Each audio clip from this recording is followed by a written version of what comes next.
Check. All right. We got to work. Cool. Wow. Whew. Man. Mic issue. I couldn't figure out why it wouldn't work. I just plugged it into another USB. Oh, man. I was hoping to pull some people over from the last stream, but I guess they had enough. Let's see. I get my streaming thing. Okay.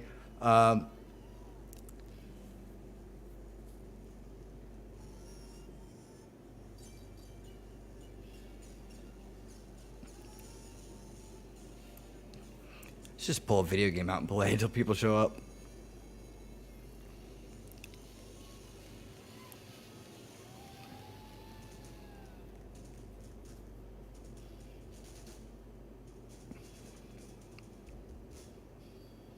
Yo, what's up? How's it going? Welcome.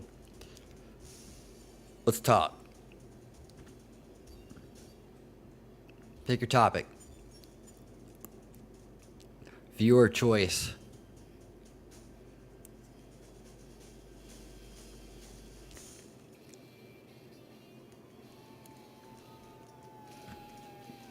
Anything you want. Ugh.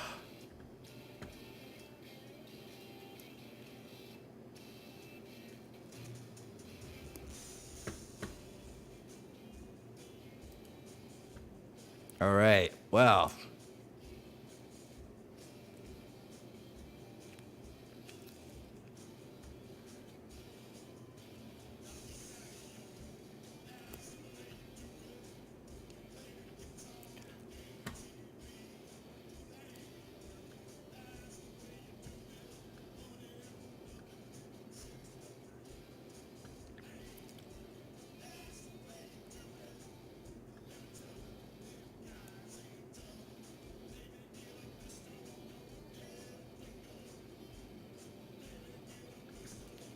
Right.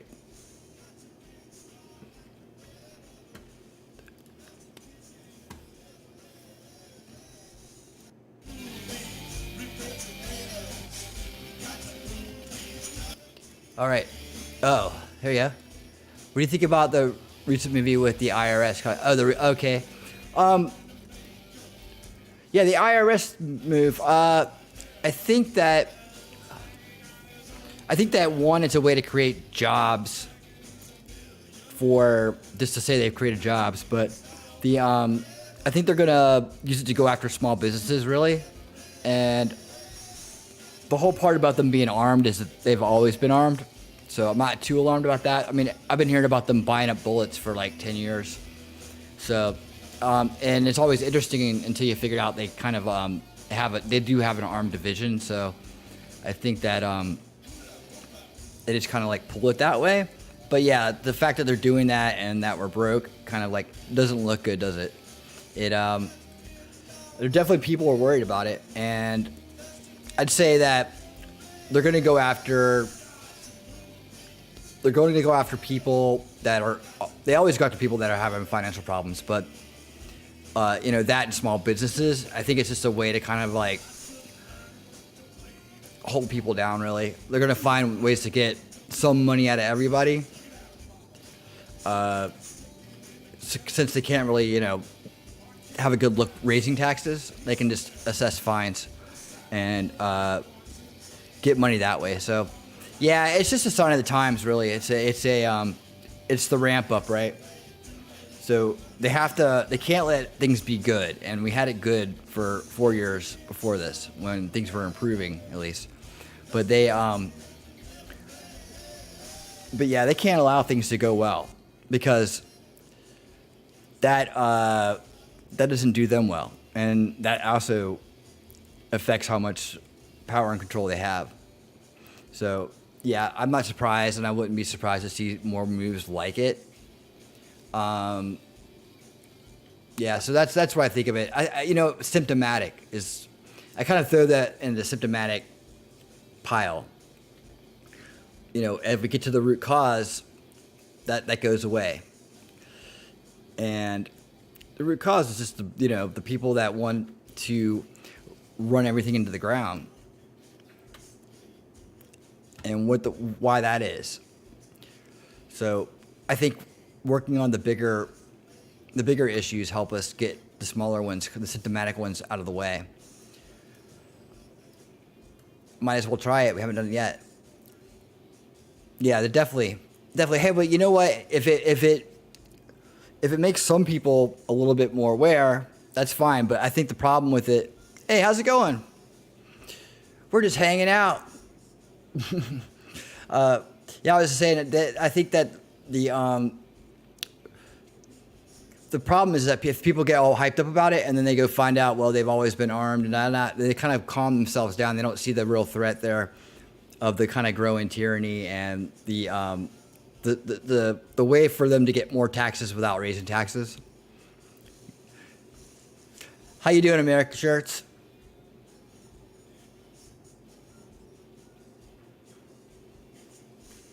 What are you guys up to tonight? You guys streaming?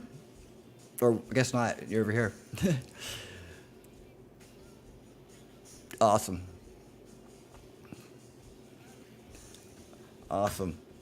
Yeah, I was over at on Bullet's stream for a while listening to her talk about mind control and stuff. Oh, he's out. Son's birthday? Ah, cool. Yeah, I gotta pick mine up next week from camp. He's been at camp all summer. So that's gonna be fun. We're gonna take a road trip back. Good times.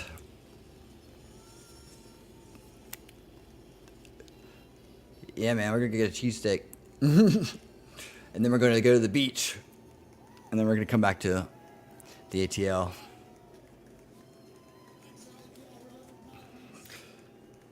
Yeah, so we're just chilling, man. We're talking. Actually, earlier today, I was talking about where we leave off, Joe. We were talking about Tim, the whole Civil War thing and Tim Pool's take on it and how that the idea of Civil War has been embedded in our minds as a battle, as a war, as a kinetic thing, right? And that I was explaining how kinetic war is the end of war. It's the beginning of war starts way before the bullets even fly, and that my take is that we've always been in a civil war, like at least in our lifetime, that there's always been a struggle internally to change things. Oh yeah, the brand split? Yeah. That was that was the solution talking about the brand split, yeah. But yeah, the thing with the Civil War is that everybody thinks that they're waiting for the bullets to fly to acknowledge that it's happening, right? My take is that it's been happening, but it's following the stages of subversion, which is first a long period of demoralization, and I explained that by going down kind of the timeline through entertainment and what we saw culturally and the results of that for like each generation, kind of each decade. And then and explained it, you could see the progression of it, the demoralization. And now we're in the age of destabilization and crisis, which is kind of the middle of in between, right? It's like the last two stages, but the stabilization is like the groups standing up and saying, "Oh, we need rights. We don't have rights," and making issues where there aren't really as big of issues or doesn't need as much. It doesn't need as much like divisiveness to it to be settled, right? Many of these issues could be settled with a civil conversation, but people are in the streets yelling that it's not fair before we even get to the table to talk about it these days. So that's the destabilization where subverted people are out in front of it, causing a divisive type of situation, whether it be like this group or that group. I mean, BLM's a great example of this. Out of nowhere, pick up a mantra that's doesn't even turn out to be true, of hands up, don't shoot, and then raise this problem of racist cops and all this other stuff. And basically underneath that was just an agenda to defund the police and remove the police, because like without civil order, things get chaotic really fast. And if you've ever heard the term, I'm sure everybody has by now, but chaos out of order is something that the elitists have always believed. So it's not just for this time, but for many other times. So they start to progress things, and you can see the demoralization leads to the ability to cause the destabilization, and then the crisis are the bigger events, right? So as you have these bigger crisis events, you have more destabilization. They play off each other in a way, and then when the moment's right and the crisis is big enough, and the conditions have been set, then you get the normalization. That's when, the soldiers roll in, if you will. And what I was also explaining is that we can't imagine a civil war like the one we learned about in school, because that will never happen again. It doesn't work that way in this world. We don't operate that way anymore. We operate on a different level. We operate on a more psychological level. Like I said, the stages of subversion, those have been optimized over the years and through World War II until perfection at this day and age. So we've been living, and I've been saying this for over 10 years, that we've been living in subversion our entire lives. And like I said, I pointed out by showing the progression as things move along, and it's just something that people have been conditioned to, and they don't notice it. But once you point it out to them, and with an open mind, they can see it, and then it becomes obvious. Oh yeah, and then it explains so much about what goes on in the world. It explains why you can't get through to a friend who's on the other side, right? And you can break that down further, going into how that works in their mind. But the fact that it's there, and the fact that kids are running around saying socialism's great when we just spent a war or two trying to fight it, and a Cold War, that is ideological subversion. And the fact that it's working, you see this next generation just thinking that it's okay and good, and even voting for it. I mean, Bernie Sanders, come on. I didn't even think that was possible, but it's like, wow, it really is that bad. And so, like, Bullet was talking about, brainwashing and the really granular level of mind control in that realm, and she's very specialized in those areas and understanding it. What I saw from that was what I knew on the larger scale. I'm interested in mass mind control more than individual mind control, because the mass mind control is what we have to deal with in order to get the country back. So I kind of think along those lines. But I think that it's interesting to know that stuff, because it tells you, what the basis of the bigger mind control is, right? So if you can, I was talking about this earlier, like the term "as above, so below" is an interesting tool if you understand really what it means. Like, we've all heard it, and I gotta explain it. I think I heard it like from some, released Freemason stuff, like, secret Freemason, occulted knowledge, if you will. And I was like, well, that's interesting. Why is it such a big deal to them? Why would they teach this? Why would they, view this as valuable information and occulted information not to share? And because when you really think down on it, like I'm showing you with the brainwashing on the 1-to-1 level, and then the mass mind control, they share the same elements. So that's the as above, so below. So on the bigger scale, it's pulling from those elements, and it's using them every day. And a lot of people, worry about the, that kind of like ground level brainwashing, and that's cult stuff, right? That's the stuff that, people set off and do destabilizing things through. But the bigger aspect of it is the media and the subversion aspect of it, where those elements are broadened to a point where it can influence tremendous amounts of people at once, and in such a subtle way and in such a non-intrusive way over time that they don't even notice, right? That's the idea of subversion, is that by the end of the process, you can't tell your world from the enemy's world. Like, you can't tell yourself from the enemy. So you've gone so far down, you've been subverted so far away from your base ideology of of the country and the founding of it and the principles of it and what it meant and the liberty and so on, that you're willingly consenting to give your rights away with no thought to what the repercussions could be, but just for the immediate gratification. If you're instructed to do so, they box people in with the information this way, and that's why the control of language is a root cause issue, because it enables this type of subversion to flourish unfeathered, right? Untethered. So that's why when we look at it, I'm looking at the massive mind control. I'm saying it's a very easy thing to do. They just use the loopholes that are built into the human brain by design of the OS. And this is part of the learning and influence process growing up, but it's always there. So people have learned over time how to exploit this, and to the very extreme level of doing something like the MK Ultra and the cult brainwashing and these very high-end techniques that are one-to-one, that split personalities and cause these mental breaks, right? To the mass psychosis of media and entertainment and social pressure and optics and all those things that paint the picture of the narrative, the ones doing the subverting want you to have. And of course that goes into education as well.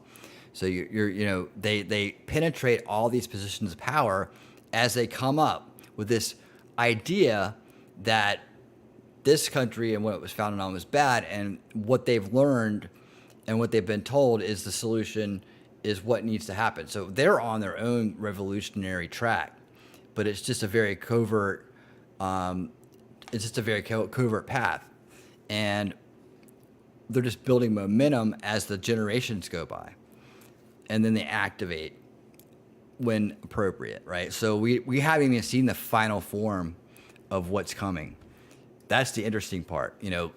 Where does it lead? And that's the question I'm always asking is where does it lead, and how can we cut it off? Like how can we stop that from happening? Because that's really what we're up against. We're up against trying to figure out in time how to turn this back around. Hey, Nacho Kitty, how you doing?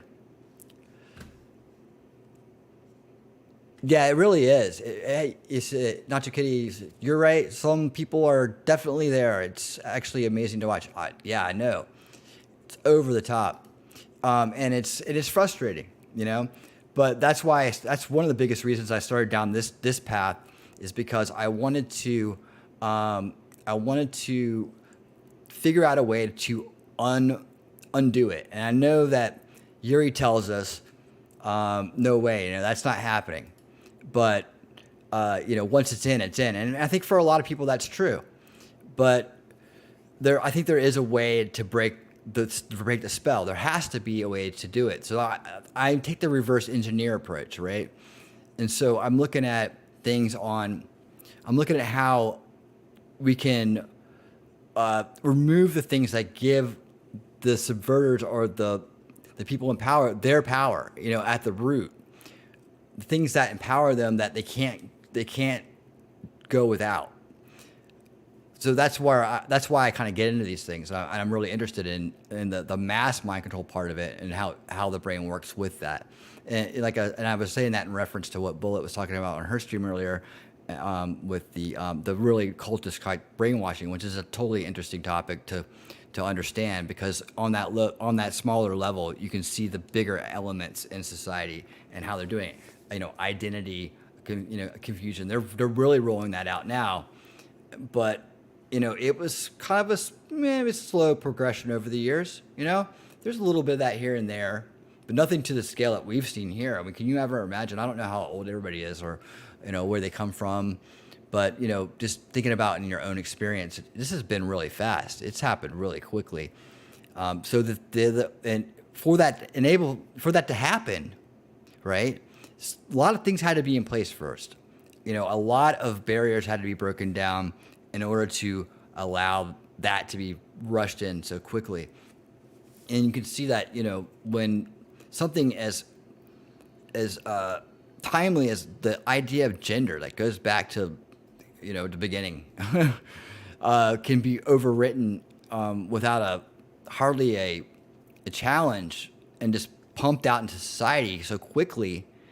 That's I don't think we've ever seen anything quite like that, especially nothing that nefarious that wants to replace these archetypes, these solid archetypes that have been in the human psyche for centuries.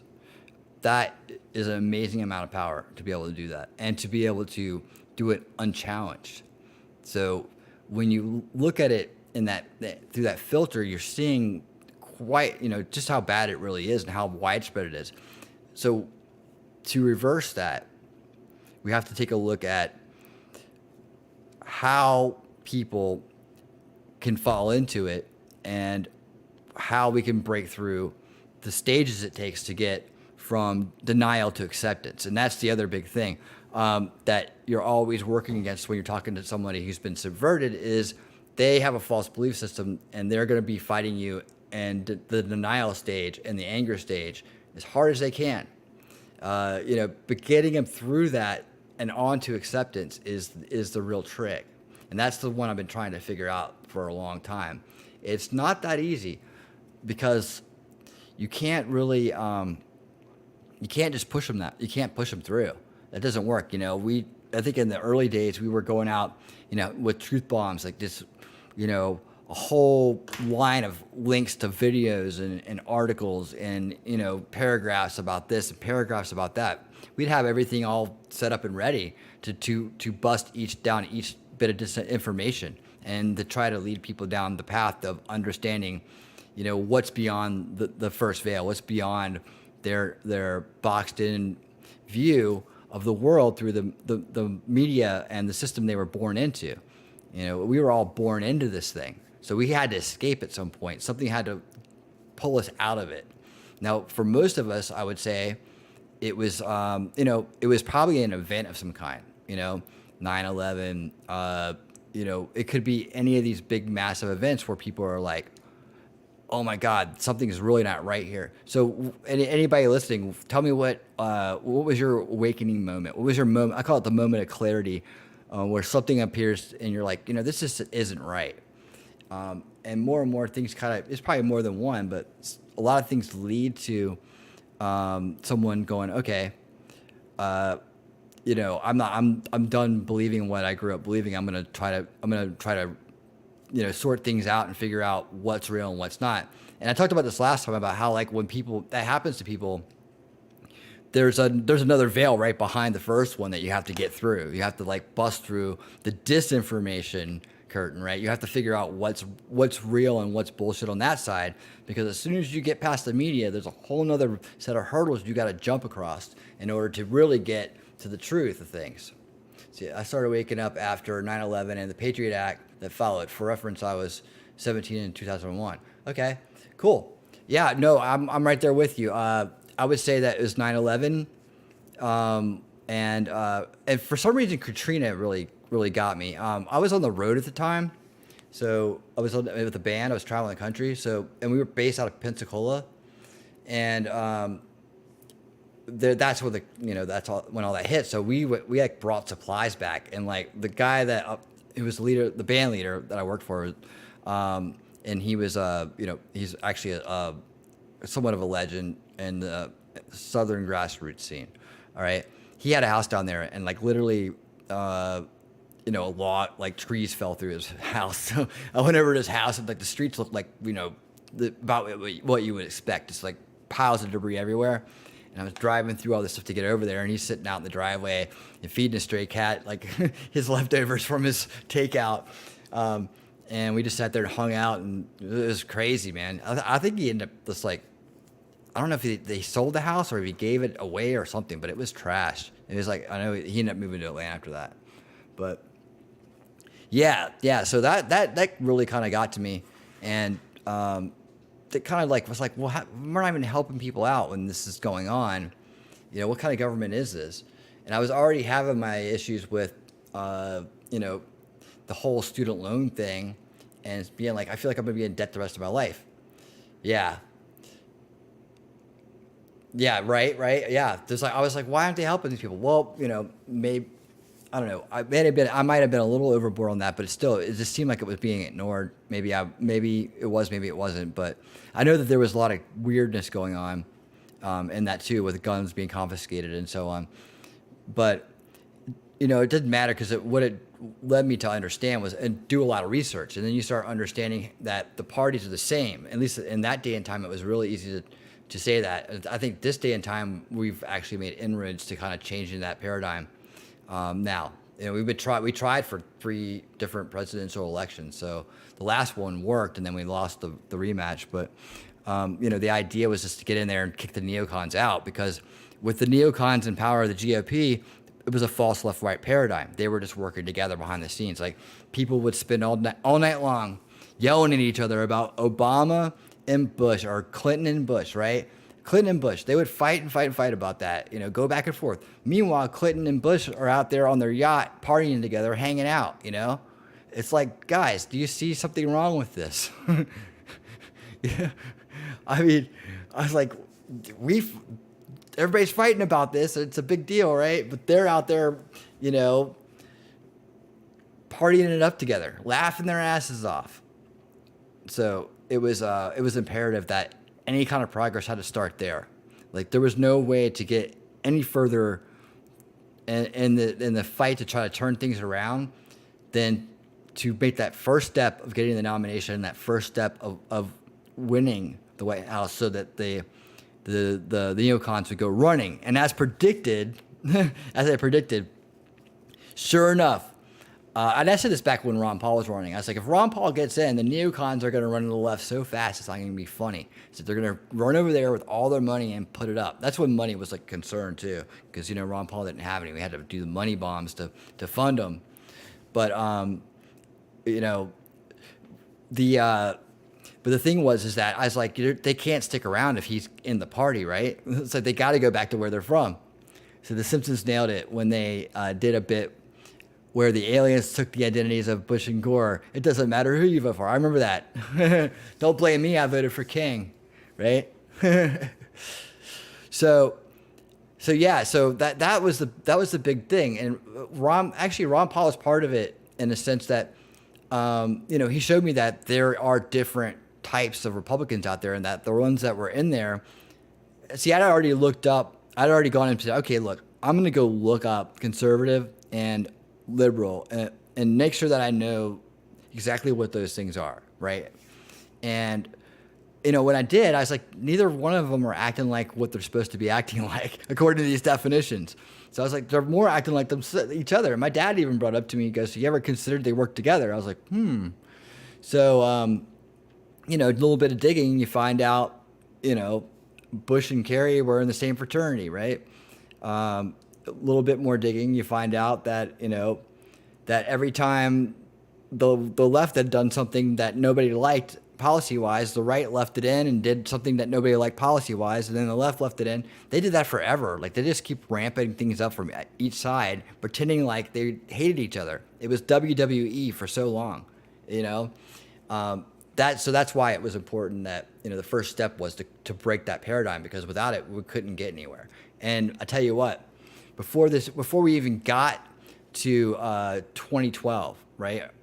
Before we even got to 2012, in that election, I had spent 1 or 2 years, I think. I got in early because I knew after 2008 that Ron Paul would run again, and like that we did decent that time, but the next time we had to do better. So we Ron Paul people were deeply tied to the truth movement. So that's why a lot of that, the Drake story and so on, the things I talk about, that involves the Ron Paul people and the truth movement at the same time. They're really intermingled. And so the next time in 2012, I spent 2 years, like 1 or 2 years. I remember I started maybe a year and a half before the election. I started going out and talking about how identifying the neocons and talking about how these weren't real Republicans, and how there are other factions that are trying, that are honest, that are trying to remove them from power, right? And I talked to people that were definitely Obama voters, definitely, to this day, Trump haters at this day. This would never ever. They did, if they were GOP, they just couldn't stand it. No, I just from college, the programming, whatever, they wouldn't even give it a chance. They wouldn't even listen. So I figured out that I had to I had to teach them. I mean, I had to figure out a way to help them see that there could be a difference inside the party, right? That, not all Republicans were the Republicans that you grew up hating. Not all of them are Bush. They have a name. They're called neocons. And there's another faction, a liberty faction that wants to do things right, that wants to kick these guys out that you hate. So I actually did a pretty decent job of getting a lot of those people to vote in the primaries for Ron Paul. It didn't do a lot of good because they cheated the primaries, but I did break through that sense. But when we got to a time to go to the general election, and I started talking about Obama, man, and a lot of them were like, whatever, dude. They didn't want anything to do with that. So that just shows you the power of the idea that, the bad guys and the good guys, the heels and the faces, right, of the left-right paradigm, and why it was so damaging and so effective at the same time, that it can keep people in this box where they would never even consider the fact that both sides work together, or that, there might be an honest faction of people trying to, decorrupt the government, so that it's a fair place to live for everybody. It's a better place to live, and, we get to keep our freedoms, because that's what they really are after. They don't like the Constitution. They want it gone. They've been working on that for years, subverting that.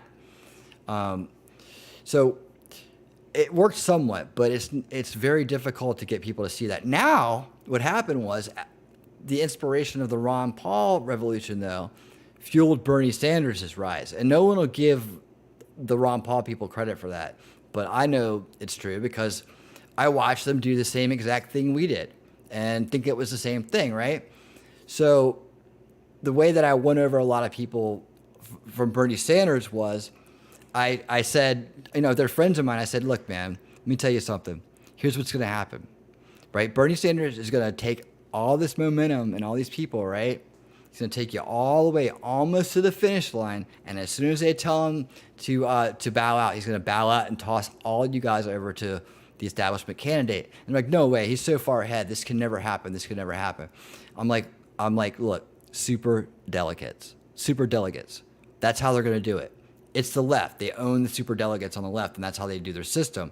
That's why it's locked down. You're not getting to the White House through the left. No way. The only way to get there was through the right, because there was still an open system that you could generally, you could genuinely win an election through, which Trump proved, right, out of the blue.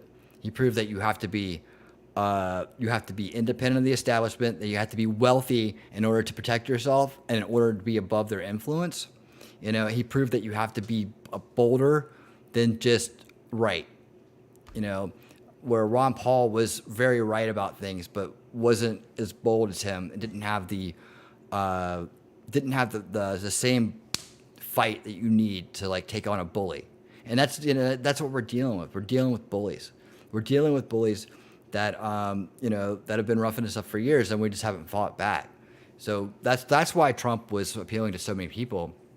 It's because the first thing he did in the first debate was come right after the media, which everybody who had been part of the liberty movement, behind Ron Paul, behind anti-establishment, whatever, who had been part of that, had been dying for the entire time, because we all saw the media was the problem here.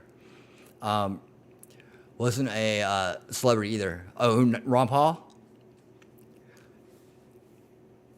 Yeah, that helped. I mean, it was really hard to get people to believe. Yeah, it was really hard to get people to believe that, he could win, and but they were the same people that wouldn't believe he could win. Maybe thought Bernie Sanders could win. I was like, it's not going to happen, man. They're going to do this to you.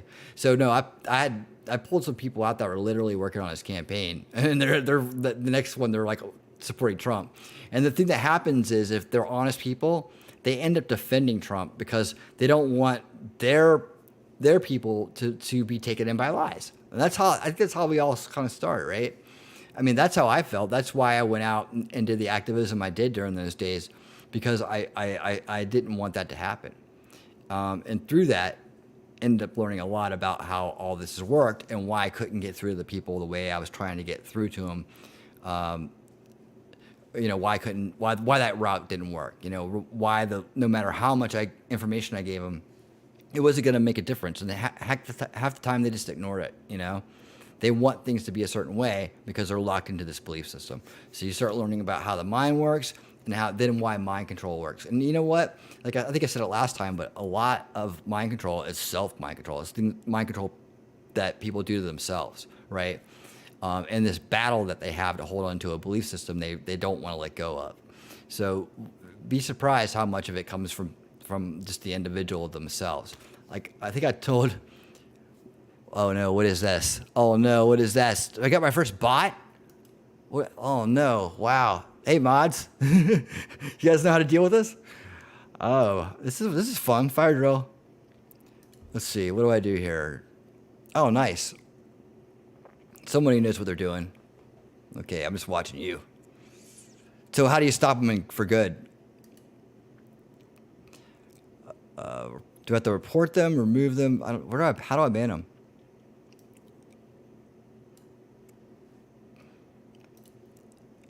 Is that right? Did I do it right?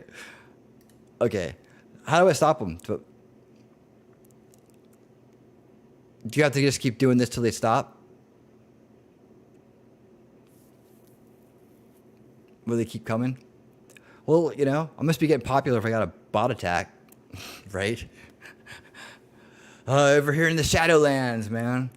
Dude, oh, man, it's been a rough week. It's been a rough month.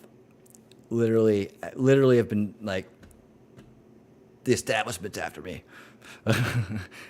Somebody's after me. I think we're all trying everything. I don't know how to mod. That was good. Thanks, guys. Nice job. Well, we'll all learn together. We'll take this journey together. That was exciting. Yeah. So yeah, I'm in Shadowland, man. I've never seen such a. I study analytics and stuff, part of my job. But it's like I've never seen. Nice job. No, nice job, Nacho Kitty. Definitely. I've never seen such a dramatic graph. Like if this is one of my clients, like they would be freaking out. We're going out of business. Oh, it was bad. I mean, things were like flying high. I think I had one channel day. I had 360 some subscribers in one day, right? And all these views, and you can just see the graph go down to almost a crawl. And I was like, all the other videos were getting views, and then they just dried up, and the big one dried up, and everything just went downhill. And I got supposedly I have almost 4,000 subs, but nobody's seeing the videos, and no one's seeing that the live stream's live or anything. So it's like they're really trying to like convince me I need to stop doing this. I think this is like dues I'm paying, but it's definitely a little discouraging when things were looking up and now they're okay. We got to struggle for a while here, and I just hope that people can hang with me, because I think this is the area a lot of channels fail in, because it is discouraging. It is kind of like, oh man, you see all this progress. You wait for the progress happens, and then the progress goes away. And not only that, it kind of goes backwards. You're like, what? I was actually putting out more content at that time. Maybe I should have done less. I don't know. I realized that, I have to kind of like think about my approach too. I guess I go for like a little bit more of an advanced, understanding of things. And I may put that off in my videos, or put that off in my titles or something like that, and not attract people that could, benefit from the information or open to it or ready to hear it. That's really the idea. Well, thank you. I appreciate that. Thank you. I've had a lot of different experiences in this realm, and I just want to share them. I want people to and I want to bounce ideas off people. I was thinking about the other day, if we're going to do some thought-provoking stuff, I was thinking about the anatomy of an idea. How about that? We'll think about some really deep stuff that I think about. Is like nobody thinks more about an idea than a thought, right? Than it's a thought. But ideas, the same idea, can penetrate minds that are not in connection with each other, like they've never spoken to each other. They wouldn't hand the idea to them. The same idea can still make its way through people. It's interesting. And when you think about what humans are and what the whole material experience, is what I call it, like 3D experience, is our gift, our real gift in this realm is that we can take an idea out of the ether, right, and create a material thing out of it. We can bring it to life from an idea.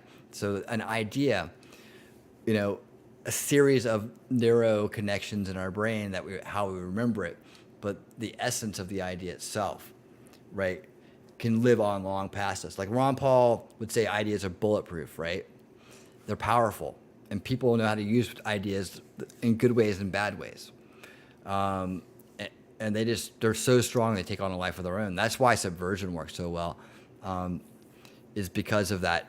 So I was thinking of what that would look like if outside of a mind, if they existed outside of a mind in some energetic form, perhaps, just as a signal of sorts, right? They're kind of like a signal that would be floating through space for a long time, waiting to find a place to hit. Like we got this radio signal from this cluster way out here, right? We got this radio signal and we're trying to figure out what it is. That kind of thing. Like, where do ideas come from, right? Are they just thoughts that come from people, or are they more timely than that? Because, that's what we do. We take ideas and we bring them to life as creators. So I was thinking about the anatomy of a thought, the anatomy of an idea in your mind would look like a neural net, right? So many things in life are designed after that. Networks are designed after that. All this technology we're using at the base core of it is that kind of design. A signal to signal design. And that as I was talking about earlier, the as above so below, right? That's another example of that. Is how the anatomy of a thought can look like the workflow of a network, right? From one system to the next, just data from here to there. And I'm a software architect, so I already kind of think like that anyways. But it's really, really interesting that we can do that. And then you have this whole other aspect of it, of where our free will allows us to do that, right? Our free will gives us the power to do that. And then this dynamic where there's people in this world who either innately understand it or are taught it at some point, but know that they need to manufacture, get the consent of people in order to gain power, control or whatever they want. Maybe in a good way, like leadership, through good ideas. But in this world, mostly a lot of it is bad ideas, and they're done in covert ways so that you can manufacture consent without forcing it, because you have to get it given to you for it to give you any power. Otherwise, you're dealing with if you force consent from people, you're dealing with prisoners, right? Slaves, because you're forcing them to do what you want. That never works out either, which over time we've seen. And I think that's why this kind of free range, willing consent kind of model that's going on in this country right now is been so effective. And it's been undetected. And it would be undetected until they didn't need it to be undetected anymore. Then they have the total control. They got the surveillance. They got people locked in from cradle to grave, full spectrum dominance. They can't travel. They can't get resources and money without them. And that's been the whole goal. People have talked about over the years within they're talking about the end game, right? Is that that would be the situation what it would look like, right? So going back to the idea of forced versus willing consent, right? Forced versus willing, to get to the point that they needed to have the resources to build the technology. They needed the time, and they certainly needed the people's attitudes to change about traditional things that empowered the people rather than the government or rather than the elitists, right? Things that at the turn of the century they were having serious problems with, and they could have been a time when they were actually wiped out. But then came along this thing called PR, and with PR, we started to see a lot of the mass mind control kind of elements start to come in to play, where you can take, and we talked about this the first time we met. We take the archetype image of something good and put it next to a bad person that Rockefeller, right? Tyrant, robber baron, known criminal, nobody likes him, right? And then all of a sudden he's handing out pennies and eating ice cream, and they put that picture all over the newspaper. Kindly old billionaire has a heart, and the story of Scrooge and all that stuff is all around the same time. And then they've taken this villain and they've humanized him through PR. And so what are they doing with Amber Heard right now? It's not going well. They're trying to rehumanize her through PR. It's not going well. It's not going well. But but that's the whole trick, right? Have you guys heard the story about how the feminist movement started? The kind of like the roots of that, and how women were first introduced to cigarettes, or introduced to them, how they first started becoming smokers. So I'm wondering why extreme groupthink of the left, and won't they even have this? Yeah, that's exactly right. Yeah, you're right on it, Nacho Kitty. This is it. This is why. It's the subversion, right?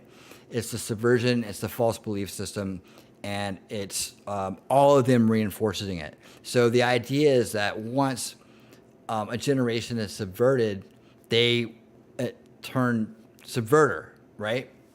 And even if it's just passively, just through lack of knowledge, right? Lack of understanding, they'll still have an influence. So it's self-replicating. The only thing you can do is remoralize and re-educate in a sense of replacing the subverted education with real education in this case. So the only reverse to it is it's a long process. I that's why I'm trying to look for a faster way. Like, is there one thing that could safely bring everybody out of a slumber, right? So, the idea is this, of these root cause solutions I'm talking about, and that's the essence of it behind it, is that they would have the ability to wake people up without having to go through the painstaking one-to-one conversations and work to get somebody through the journey to wake up. It's virtually impossible. I have best friends, and I cannot reach them. Cannot reach them for any reason at all. I have one friend who makes things up. I mean, literally, I never noticed it. I don't know if it's an old habit or if it's new. But if he doesn't like it, he'll just make it up. If it is like, there's no grooming in schools. I think he's changed a little bit because one of his daughters is gay, but and now he seems like he's like really into it, like really into being the dad with a gay daughter. I don't get it. It doesn't make any sense to me. But I tried to tell him about the groomers and and I have a young son. This is an important thing to me, more important than flouting my daughter's choices as an adult. And he wasn't hearing it because just the mention of that, he automatically drew the association with the LGBT that I didn't even give to him. It just so happened that the person I was pointing out was using it as a cover, and I said, well, a lot of them use it as a cover, man. That should concern you. You don't want it to be delegitimized. He's like, it's not going on. I would know.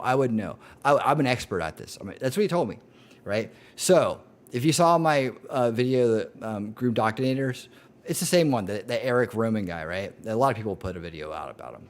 That guy. So what I did is I just cut that part out, like just as flat out interview, no commentary from anybody, just him giving the speech at the school, right? And I sent it to my friend, and I said, hey, man, what do you think of this guy? Does he make sense? And it denial, right? I know it's heavy, dude. It's heavy. That's what it is. And then that's what I'm talking about, the power of the mass mind control, because it keeps people right there. That's the frustrating part. It's like they're so close, you know? And you know that they'd rather be on the other side. You know them well enough to know they'd rather be on the other side, but they won't let you take them there, right? So let's see, what was I saying? I was saying, okay, so I sent him the video, right? And he watched it. He goes, yeah, that's good. What is this, a school board meeting? I was like, yeah. He's like, oh, yeah, I totally agree with all that stuff. I was like, by the way, that guy's a pedophile. He goes, no, he's not. I've seen this with parents also. The kids spew the talking points. Yep. Oh, yeah. I mean, dude, yeah. It's something sadder when I hear that a parent is proud of the fact that they've turned their kid into a Democrat. But so that took him back for a loop. I was like, maybe I'll get through to him this time. So I'm just trying to figure out how to break in past that boundary he has there, that block he has. And he went into complete denial, and he said, no, that's not it. I was like, no, here's the articles. He goes, that's a different guy. He went through all the stuff, right? But then what he did was he turned it back around, and he started saying, well, no, pedophiles are like, 50-year-olds that date 20-year-olds. To him, that's what a pedophile is now. So now he's changed that. Not concerned for my son and my son's well-being or any other kids that are young. He has a 20-year-old daughter. And he has another one. The other one's gay. And so he tells me he's been wearing the rainbow flag to football games in Florida. I'm like, dude, are you kidding me? So you're getting something out of this. He goes, well, just supporting her. I'm supporting her. You don't need to do that to support somebody. You're using it as, you're drawing attention to yourself with it to be included with it. I was like, that's crazy, man. Yeah. It's sad though. I mean, because he's a good person and we've had, a great friendship over the years, but I mean, it's changed. It's changed. I don't know if we're going to be able to get that one back. I don't know. It's just, it's sad. But at the same time, I don't really have a desire to be around that kind of lunacy. Yeah, the cognitive dissonance is strong. It's unbelievable. Like we like the same kind of music, right? We like the same bands, and that's how we met. Actually, my ex-girlfriend, who, God rest her soul, has passed away, but and his ex-wife, right? But we all were in the same little area at a show, and we just hit it off. So we started being friends. So I eventually ended up going on the road with a band that was connected to the bands that we used to listen to and go see, right? And so I got to meet all these guys, and I got to actually hang out with these bands I used to pay like top dollar to go see and spend weekends watching them and all that stuff. And so now they're just family now, It's kind of wild. But I'd come back off the road, and I'd talk to him about it, and I'd tell him little tidbits here and there, right? Because I'd stop and stay at his house sometimes. I put all my stuff in storage and lived on the road for a year, just going from city to city with a band, like not following a band, but in the band, right? I was their tour manager. So I would I stayed in a triangular pattern between Atlanta, Jacksonville, and Pensacola for the home region tour, and then we would go out west and come back and all that stuff, right? So I tell him like little tidbits here and there. And one time I told him about what one of the bass player said in this one band. He said he was joking about the merchandise. He goes, "Don't we have any cool merchandise?" He was joking about the visor they had, and he goes, "Yeah." He was playing with this other band that was also a really well-known band, big time lead player in that band. That he thought he might move over to that band. And he's like, this might just be my cash cow for this and that. That didn't happen, but I told him that, and he goes, he didn't say that. I was like, dude, you know what I do, you know where I've been, you know every little bit and piece of this. Why would you think that I would just make that up and just tell you that? And yeah, so I should have known then. Dude, it's crazy, but people will do that, man. They will live in denial rather than change a belief system. And so that's why, my rule is like, I'd rather know the truth than be right. I'm okay with making a mistake. I'm okay because I'm learning something new. I'm living more in truth through that. So it's not anything to be ashamed of per se. It certainly is something to be aware of and to work on afterwards, after you figure this out and understand why you may have made that mistake. Was it, you missed a step, or you didn't do this, or you didn't consider that? Yeah, now you're better for the next time. I mean, we all have to learn that way, right? We learn how to walk that way. So the so yeah, I'm I've been thinking about, I don't think that there's any point in trying to talk to, let's say, I bet echo chamber effect of 24/7 media doesn't help. Yeah, that's feeding it. That's keeping them in that narrow range of vision. That's keeping them in the cave, if you will. The allegory of Plato's The Cave, right? The allegory of the cave by Plato, right? I think most people have heard that by now. But the idea is that, there's these two guys hanging in a cave their entire life, and there's a fire in front of them that never burns out, I guess.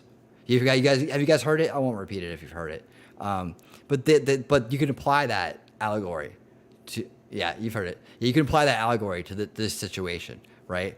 You're the one that got off the wall. You're the one that walked up the steps and realized the shadows were just people walking around outside. And you go back and say, hey, there's this whole other world out there. And they're like, no, you're evil now. You angered the gods. Quiet, get away, get back on the law. Will not listen to anything you say. Will only try to put you back in your place. Which is the crabs in the bucket thing too. So you fall into the group think is crabs in a bucket.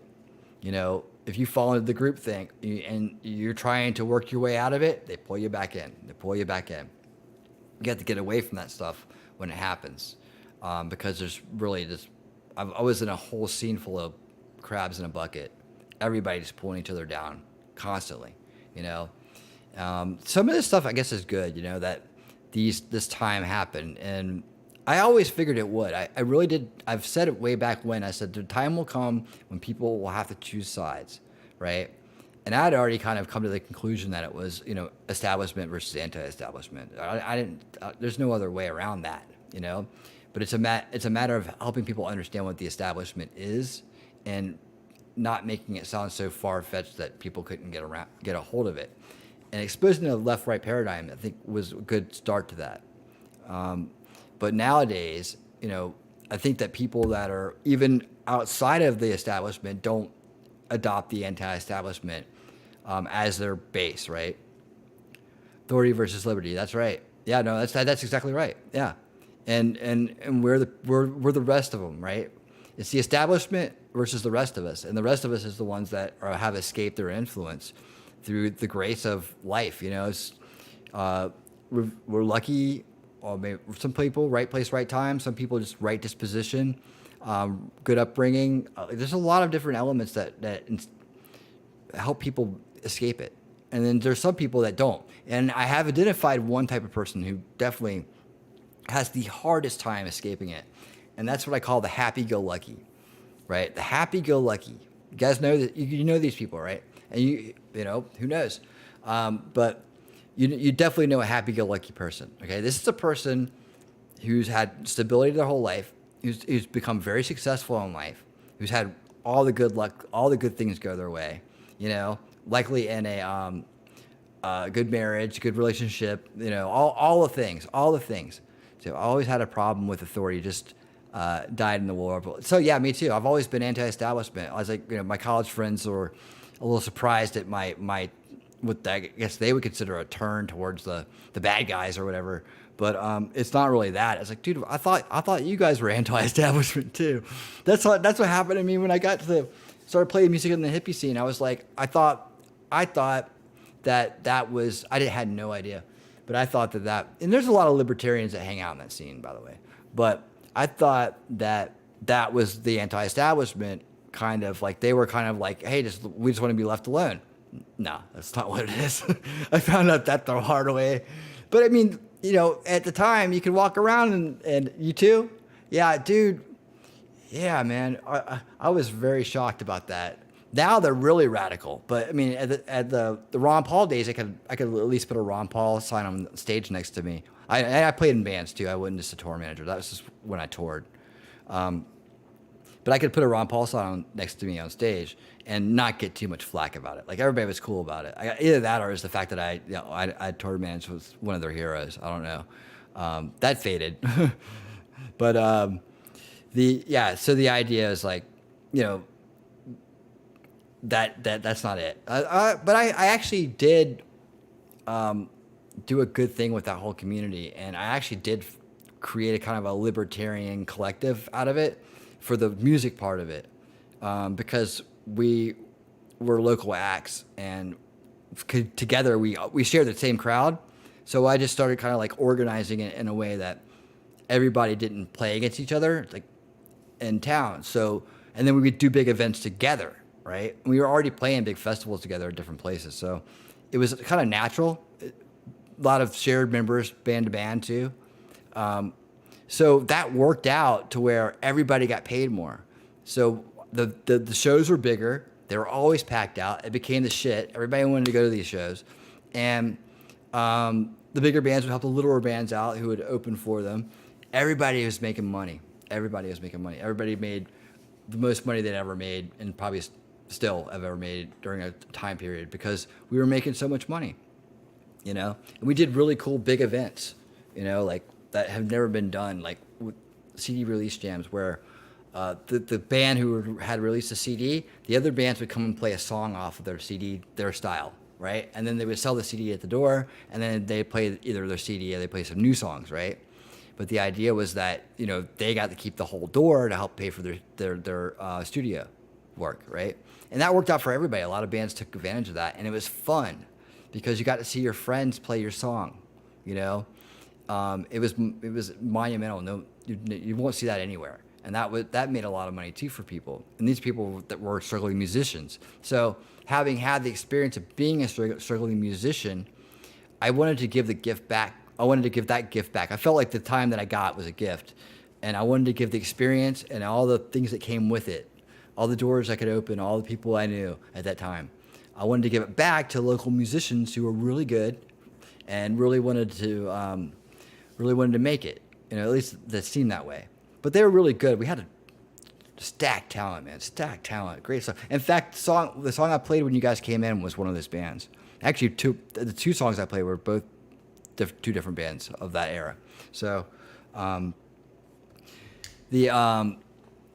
so that went over pretty well. But you know, like any other collective kind of thing, eventually the jealous people started coming out, and the envy started coming out, and the greedy people and the opportunists and everything. And I was holding this whole thing up on myself, and I was just like, I had a kid, and I had my own band, and the whole reason I got into music was to play music and not to work for other people in music. It just happened that I fell into it, and I just made the most of it. And then I tried to give as much of it as I could back, and it ended with, you know, the last person to screw me over, the last struggling musician to use me and turn me into an enabler instead of a supporter, someone that was trying to help them out. You know, that's always been my rule. If I'm helping you out, if I'm supporting you, if you're living under my roof, because times are hard, and I'm you know, expect you to get on your feet. And then the last day you'll be there is the day that I figure out that I'm no longer supporting you, I'm enabling you. It's because then at that point I'm not doing any good. So, you know, and unfortunately a lot of times it turned out that way because these guys just didn't want to work. They didn't want to do things the right way. You know, they thought things were going to come to them. They had the rock and roll fantasy going, but it's going to become a nightmare eventually. I've seen it too many times. But at the same time, I've also seen people completely excel and do amazing things too. I know what it takes to be a real professional musician, and it's a lot of hard work and a lot of struggle and a lot of paying dues and a lot of small stream nights. That's what I can say. So, I've played to empty rooms before for rock and roll. I've slept on dirty hotel room floors for rock and roll, man. And that's the kind of commitment it takes to make it, you know. And at the end of it, I actually got to the level I could still keep playing. I probably still will someday, but I've hung it up for now. But I got to a level I never thought I'd get to playing. I was just for starting at 19. I thought I was way behind the curve. I thought I was so old to be starting to play guitar. So it was definitely a journey, and it was good times. But that's what you can do, and this is what inspires me with this channel and this hope for the idea that we can actually probably maybe not let ourselves lose this battle. That there is a way to pull the best in people together to be something great. That it doesn't take some kind of like miracle or major dark money funding to actually do good, and to inspire that through the ideas that and the knowledge that helps people understand where to put their energy. That's what kind of got to me about the whole Civil War thing that Tim Pool was talking about today, in a sense that he's always been spouting off about this. Now, I've been saying for 10 years we're in a Civil War, but I just say we were born into it, and it doesn't look the same. But the idea that you have to wait till the bullets to fly just means people are waiting around for the bullets to fly to do something, right? When they should be doing something now to stop the bullets from even being fired. And that's the thing. That's really what I want to get out there if I can. If the miracle comes down and this shadow is lifted off the valley here where I dwell, I hope so. We're gonna keep going. I have a stream set up Monday with Cool Frog, so I'm gonna be on his show, and then I'm gonna be flying out, and I'm gonna be driving back, and then when I get back, I'm supposed to be doing something with V Radio, so that's cool, and maybe we can work something out like that too. I was thinking about this idea. You guys can tell me what you think. I was thinking about the idea of like we at least maybe one night a week, right? One night a week, we kind of back-to-back stream, right, from one place to another, and we kind of do this rotation where one person will start and one person will finish, and then they go to the back of the line, and then kind of like a rotation, right? And where we'd set it. Okay, so this day, right, we would do 2-hour stream, 2-hour stream, 2-hour stream, and we would just piggyback our audiences to the next one, right? Because I noticed that a lot of us have similar audiences. We're definitely talking about the same stuff for the most part, different styles, but all good.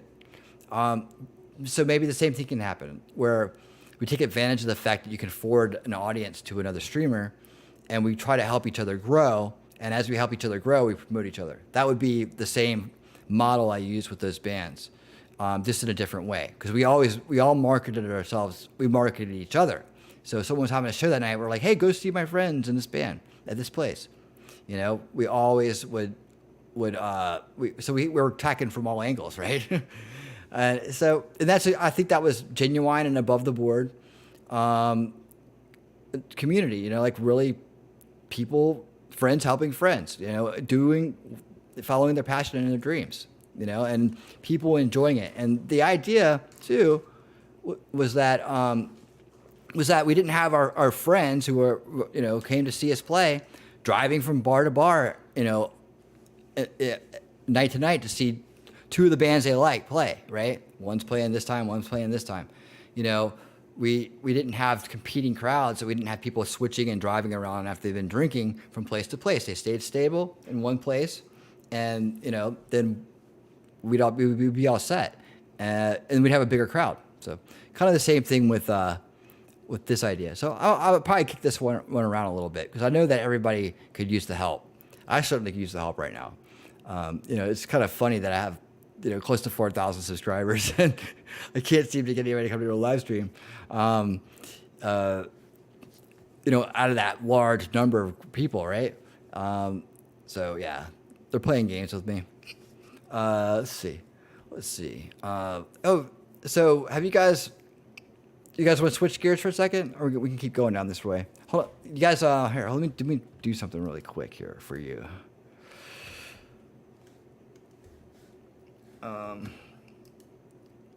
I'm finding this video I wanted to play. Where did I put it? Ask me a question. Ask me anything.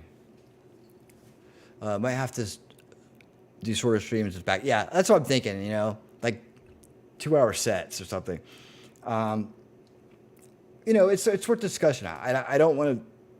I don't want to come out with a plan altogether and say this is the plan. I want people to collect to pitch in on it because people have good ideas, and I don't want anybody to think they can't help construct it from the ground up.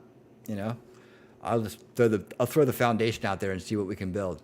Some people might not like that. Man, I've learned over time that people approach things differently. Man, they approach it as a business.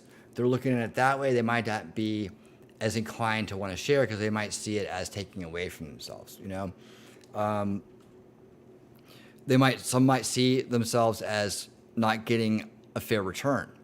Like, if I can pull, 5 to 10 viewers from time to time, and someone's pulling 30 to 40, they might think I'm not pulling my weight, right?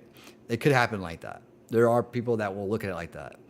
Now, I'm a born marketer, and I think of things as a win-win. I think of things as coming around, and I think of things as you never know, right? As far as who you might build up, what they might do, and how they could remember your graciousness in a time when they weren't where they are now, And hey, same back at them, So it's two-way street. If you're thinking win-win, you're in the intelligence square. Have you guys ever seen the what they call the measurement of of stupidity or whatnot? Like, have you guys ever seen that, where it's like a cross section? I might have explained this the other night. Let's see. Let me say. In line with the mass hypnosis topic, are you familiar with the idea of the cathedral? No. Let's hear about it. What's the cathedral? Hold on. This sounds slightly familiar, but let's hear about it. What you got?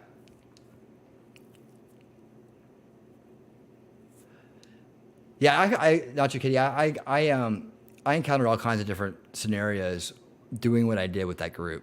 Like it was shocking because you're brought in, and everybody's like, oh man, you're great, and everybody's just loving you, and you're so well liked, and you're helping everybody else out, and everybody's like, your family, we love you, and then you see the people, behind the mask start to come out, and like getting on your case when you're working for free, like all those things I told you about.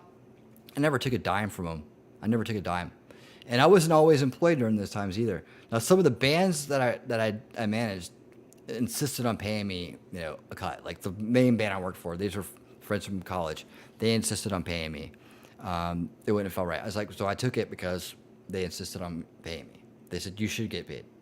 I didn't really feel that way. I always felt like I was in it for the cause. I had a day job most of the time, even though I didn't like what I was doing at the time. It still paid enough to where I didn't feel like I was struggling as bad as they were, right? And the reason I was doing this because 1, it was fun. 2, I wanted to play music, and 3, it was helping everybody else out. Which is good. It was a cool little scene at the time. I didn't know what to expect from it, but things were good at first.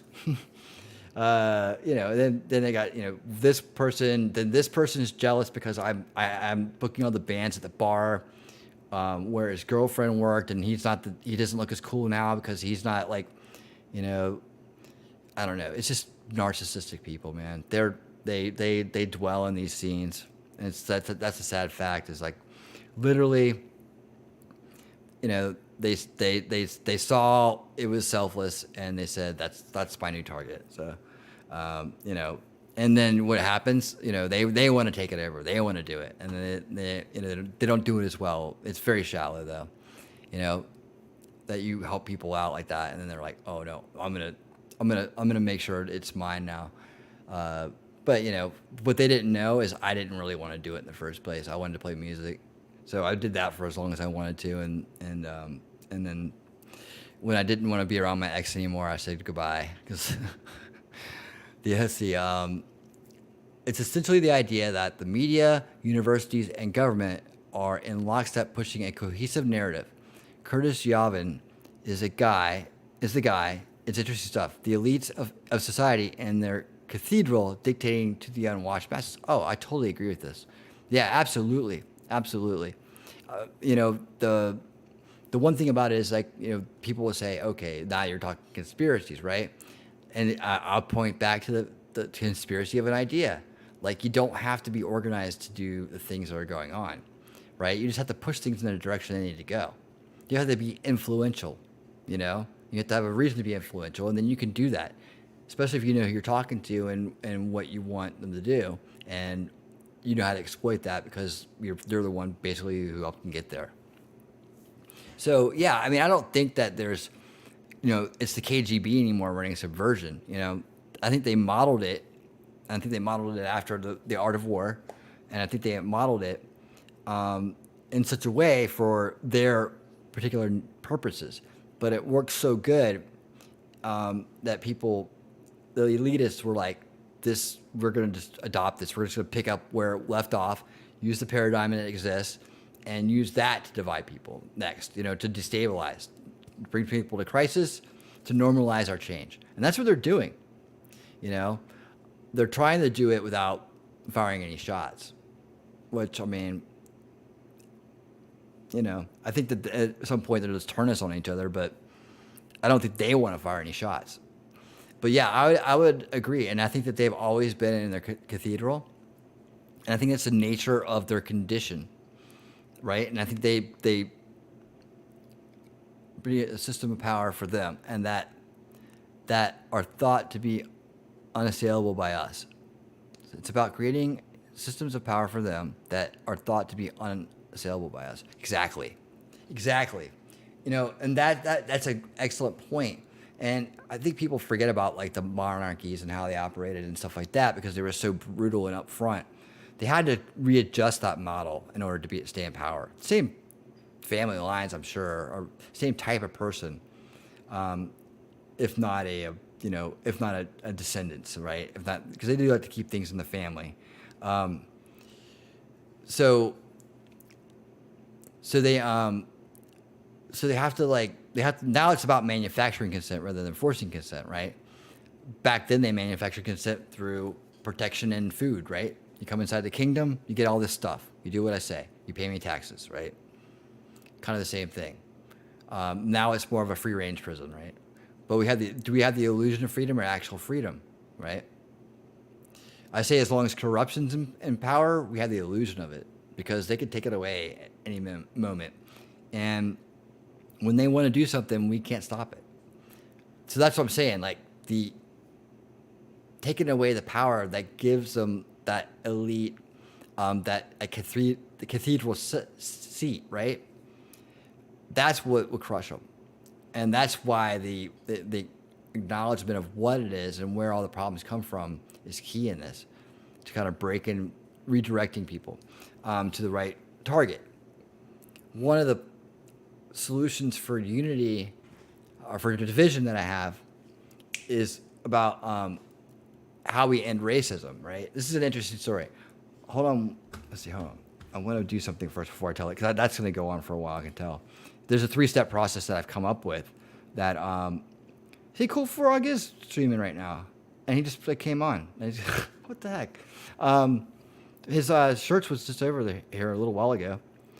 That is a 3-step process, I believe. And I believe in this formula is also the answer to a lot of other isms that divide. And that is, who can actually do the work to resolve this, right? Hold on. I put it in here. There we go. I made a playlist.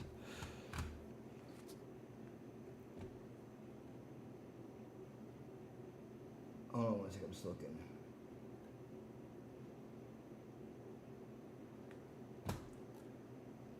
Okay, so that's just basically Drake stuff. Oh, wait, hold on. There we go.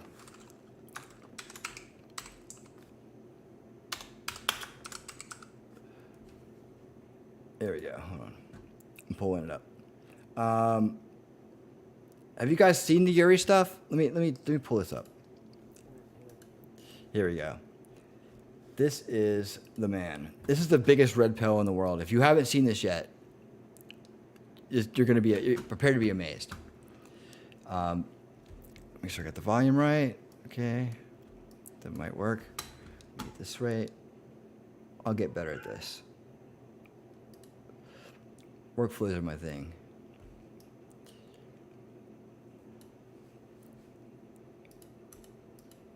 Okay, here we go. Right here. Let's make this a little bigger. All right.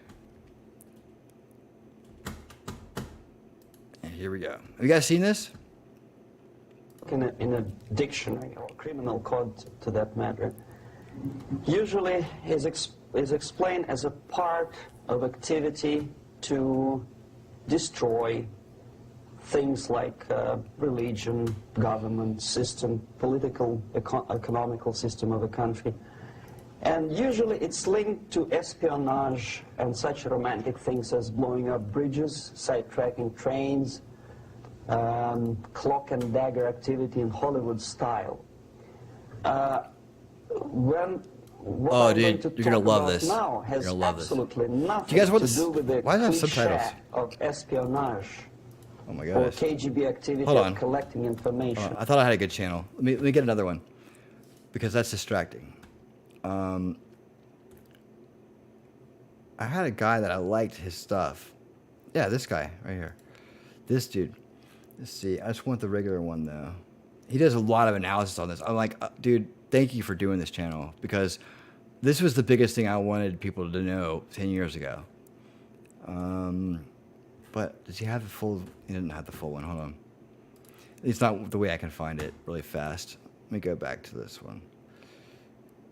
There we go. Subversion is the term, if you look in a dictionary or criminal code to that matter. Yeah, prepare to be amazed. Usually is explained as a part of activity to destroy things like religion, government system, political, economical system of a country. And usually it's linked to espionage and such romantic things as blowing up bridges, sidetracking trains, cloak and dagger activity in Hollywood style. What I'm going to talk about now has absolutely nothing to do with the cliché of espionage or KGB activity of collecting information. So the greatest mistake or misconception, I think, is that whenever we are talking about KGB, for some strange reason, starting from Hollywood movie makers to professors of political science and quote-unquote experts on Soviet affairs, or Kremlinologists as they call themselves, they think that the most desirable thing for Andropov and the whole KGB is to steal blueprints of some supersonic jet, bring it back to Soviet Union and sell it to the Soviet military-industrial complex. You see what he's talking about, the archetypes? How people have this image in their head? It's only partly true. If we take the whole time, money, and manpower that the Soviet Union and KGB in particular spends outside of USSR border, we will discover, of course there are no official statistics unlike with CIA or FBI, that the espionage as such occupies only 10 to 15% of money, time, and manpower. 15% of the activity of KGB. The rest, 85%, is always subversion. And unlike a dictionary of English, Oxford Dictionary, subversion in Soviet terminology means always a destructive, aggressive activity aimed to destroy the country, nation, or geographical area of your enemy. So there's no romantics in there, absolutely. No blowing up bridges, no microfilms in Coca-Cola cans, nothing of that sort. No James Bond nonsense. It's most of this activity is overt, legitimate, and easily observable if you give yourself time and trouble to observe it. But according to the law and law enforcement systems of the Western civilization, it's not a crime Exactly, because of misconception, manipulation of terms. We think that subverter is a person who is going to blow up our beautiful bridges. No. Subverter is a student who comes for exchange, a diplomat, an actor, an artist, a journalist like myself was 10 years ago. Now, subversion. What do you guys think of that? You see why I kind of wanted to start everything out by talking about how we hold ideas in our mind through images? It's because so much is predicated on that. Like, it's the smoke and mirrors. It's the ability to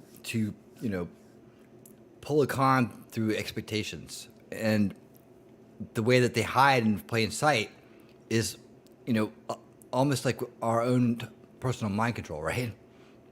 But when they say, "What does a civil war look like?" or what does an attacker or an enemy look like? People always go right to that image they first had when they learned the words, right?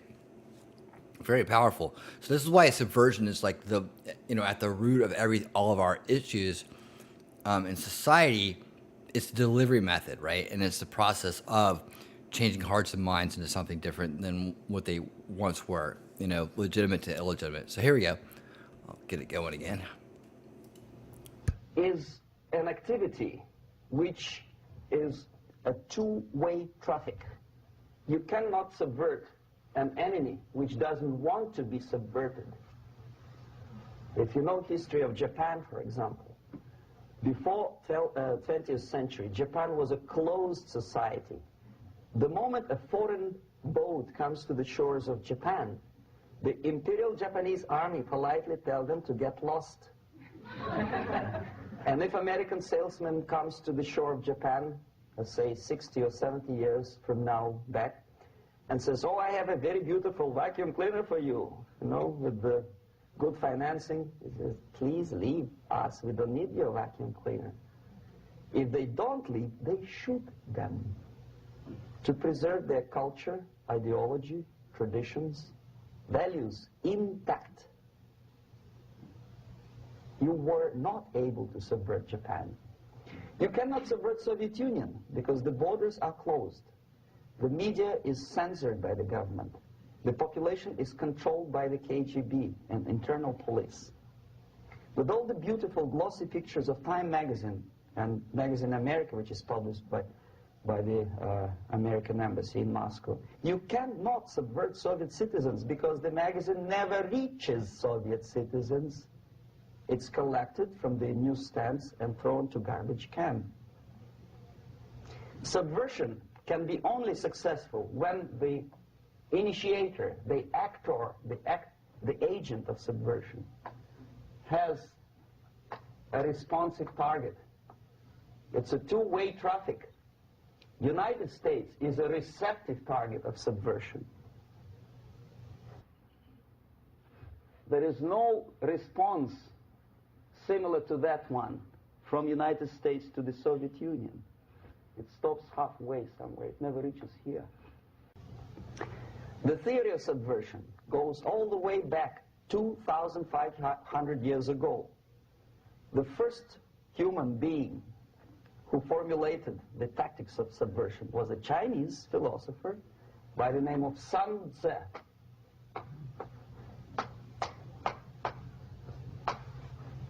2,500 years BC. It's a very old video from the 80s, if you can't tell. So I can't. He was an advisor I don't think I for get several to imperial look much courts better. in ancient China. And he said, after long meditation, that to implement state policy in a warlike manner, it's the most counterproductive, barbaric, and inefficient to fight on a battlefield.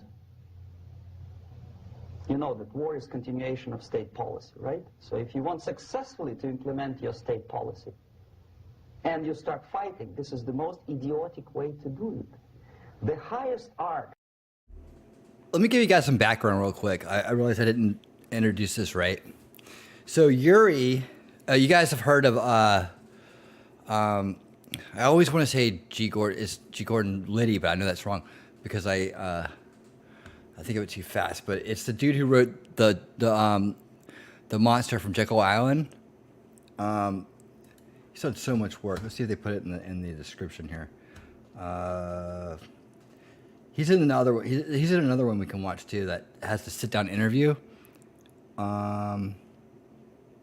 Yeah, it's not in here. Anyways, it's something like that. I can't remember his name off the top of my head. I always forget it because I get it mixed up and then I forget what it is and then I remember it. But anyways, Monster from Jekyll Island. He brought, dude. Everybody needs to talk about Yuri. Everybody needs to talk about Yuri, man. It's not that it's this exact thing like the Soviet style. It's the evolution of this. It's the continuation of this. I went through a stage for a long period of time where I was trying to figure out who was running it because I knew what was going on. I was like, well, who took it over? You know, the Chinese, the Russians, are they still doing it? You know, how is it still perpetuating itself, being guided? You know, then I figured out that the globalist people are interested that, you know, it's just an idea that's continually working forward, that it didn't really need to have a coordinator to be effective, but everybody's chiming in because they get on top of the same idea and they roll with it. The ideas can be adapted. That's the point, definitely. So that's where he's given this lecture series. You know, he didn't do many of these at all. This may be the only one that I know. It's the only one I know of where he got the chalk out and got on the board and started writing down all the words. But he also did a sit-down interview with the guy I'm talking about. So that's really, I think, the predecessor to this class is that interview, if I remember it right. It's very good, but this is the one with the hardcore information in it. So I'll let it play some more. But yeah, I wanted to give you the background of where he came from. He was what did they call that? The society. It's the old school truth movement. It was like it preceded the modern truth movement. It was called the. Hold on, I'll think of it. You guys know what I'm talking about? It's the one that preceded it. It's the something. It has a name in it. Oh God, only when I need to know it. I forget it. The somebody society. It's all on the tip of my tongue. Okay, I'm gonna let this play. I'm gonna think about it, and as soon as I get it, I'll let you know. Of warfare is not to fight at all, but to subvert anything of value in the country of your enemy, until such time that the perception of reality of your enemy is screwed up to such an extent that he does not perceive you as an enemy, and that your system, your civilization, and your ambitions look to your enemy as an alternative, if not desirable, then at least feasible. Better red than dead. That's the ultimate purpose, the final stage of subversion, after which you can simply take your enemy without a single shot being fired, if the subversion is successful. This is basically what subversion is. As you see, not a single mentioning of blowing up bridges. Of course, Sun Tzu didn't know about blowing up bridges. Maybe there were not that many bridges at that time. But the basics of subversion is being taught to every student of KGB school in USSR and to officers of military academies. I'm not sure if the same author is included in the list of reading for American officers, to say nothing about ordinary students of political science. I had difficulty to find the translation of Sun Tzu in the library of a university in Toronto and later on here in Los Angeles. But it's a book which is not available. It is forced to every student in USSR. Every student who is taught to be dealing further in his future career with foreigners. What subversion is? Basically, it consists of 4 periods, time-wise. If we start from here and go this way, time, right? This is the beginning point. The first stage of subversion is the process which is called basically demoralization. It says for itself what it is.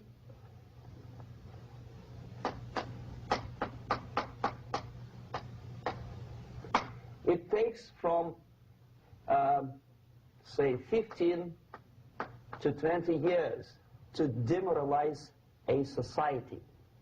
Why 15 or 20 years? This is the time sufficient to educate one generation of students or children. One generation, one lifetime span of a person, a human being, which is dedicated to study, to shaping up the outlook, ideology, personality. No more, no less. Usually it takes from 15 to 20 years. What it includes? It includes influencing, or by various methods, infiltration, propaganda methods, direct contacts, doesn't really matter. I will describe them later. Of various areas where public opinion is formulated or shaped. Religion, educational system, social life, administration, law enforcement system, military, of course, and labor and employer relations.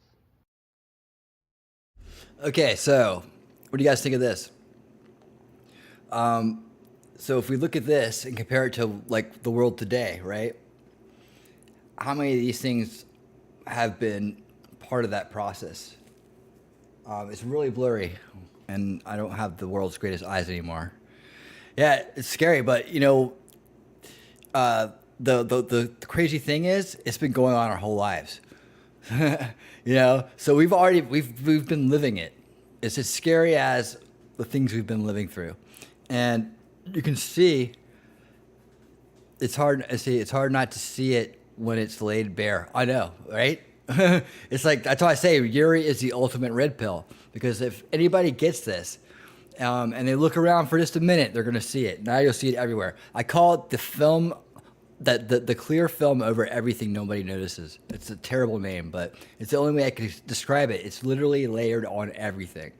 So by this point, so we, you know, our, whatever generation you are, right? You came up with some kind of subversive influence, some kind of demoralization influence. You know, for some people, it was you know, the '60s, and for some people, it was the '70s. For some people, it was the '80s. You know, and so on, where you can start to think about your experience with this filter now, right? And you can start to kind of find those points in your life where these things actually came, you know, became an influence, or were trying to influence you, or you were warned about their influence, right? You can go back through and kind of figure all that out. Now, I came up, I think I've said this before, but it's kind of like, you know, I was raised on '80s movies, and that kind of '80s movies attitude, and time frame of mind, you know, and it was all free wheeling, buck the system. It was very anti-establishment, actually. That's probably where I, you know, got it from. But you know, that and the music, man. But you know, it had that rebellious sense to it. But it was like a party time rebellion. You know, it was always a good time, and always just crazy things happened, and everybody was cool with it, and you know, everything always turned out good in the end, right? So, but anyways, yeah, I just wanted to point that out. It's like, you know, now that it kind of gets pointed out, you could take this frame of reference and apply it to all those different time periods and see how it progressed and how it influenced people, and how it, you know, it kind of built upon itself to where now the subversion in schools with the new generation is what, right? So anytime they want to do something, they put it in, they go after the kids with it. They educated a generation with it over, you know, 15, 20 years, and then that's what they got. So you can tell what's coming by what they're doing with the kids. You can always tell what's coming. Economy, okay? 5 areas. I will not write them down because we'll not have enough space. Sometimes when I describe all the methods, students ask me question, are you sure this is the result of the Soviet influence? Not necessarily. You see, the tactic of subversion, about which I'm talking, is similar to the martial art, the Japanese martial art. If some of you are familiar with that tactic, probably you will remember that if an enemy is bigger and heavier than yourself, it would be very painful to resist his direct strike. If a heavier person wants to strike me in the face, it would be very naive and counterproductive to stop his blow. The Chinese and Japanese judo art tells us what to do. First to avoid the strike, then to grab the fist and continue his movement in the direction where it was before, right? Until the enemy crashes in the wall. You see? So, what happens here? The target country obviously does something wrong. If it's a free democratic society, there are many different movements within the society. There are obviously, in every society, there are people who are against this society. They may be simple criminals, ideologically in disagreement with the state policy, conscientious enemies, simply psychotic personalities who are against anything, right? And finally, there are a small group of agents of a foreign nation, bought, subverted, recruited, right? The moment all these movements will be directed in one direction, right? This is the time to catch that movement and to continue it until the movement forces the whole society into collapse, into crisis, right? So that's exactly the martial art tactic. We don't stop an enemy. We let him go. We help him to go in the direction we want them to go. Okay, so contrast this part with what I've told you about the propaganda and the second veil, right? So, and think about that in terms of like the crisis actor staged event narrative that went around that took Jones down, right? That and all the other really far-fetched conspiracy theories that are out there that are being pushed, and all the different types of optics that are being made within the truth realm, if you will. Like, it's not the truth realm, but it's layered in there to make anything that legitimate truth movement people would say be compared to crazy, right? So you got the big UFO mass arrests, secret plan theories, right? That have evolved over the years. And, they've evolved over, yes, exactly, not your kitty, Q. Exactly. And now with the evolution was Q, and what did Q do? Evidently made people somehow, I don't know that I ever saw anything from anybody that proved that they told people to go to the Capitol and go in, but it certainly influenced the group of people that did some of that. I would think, from what I've heard. I wasn't there.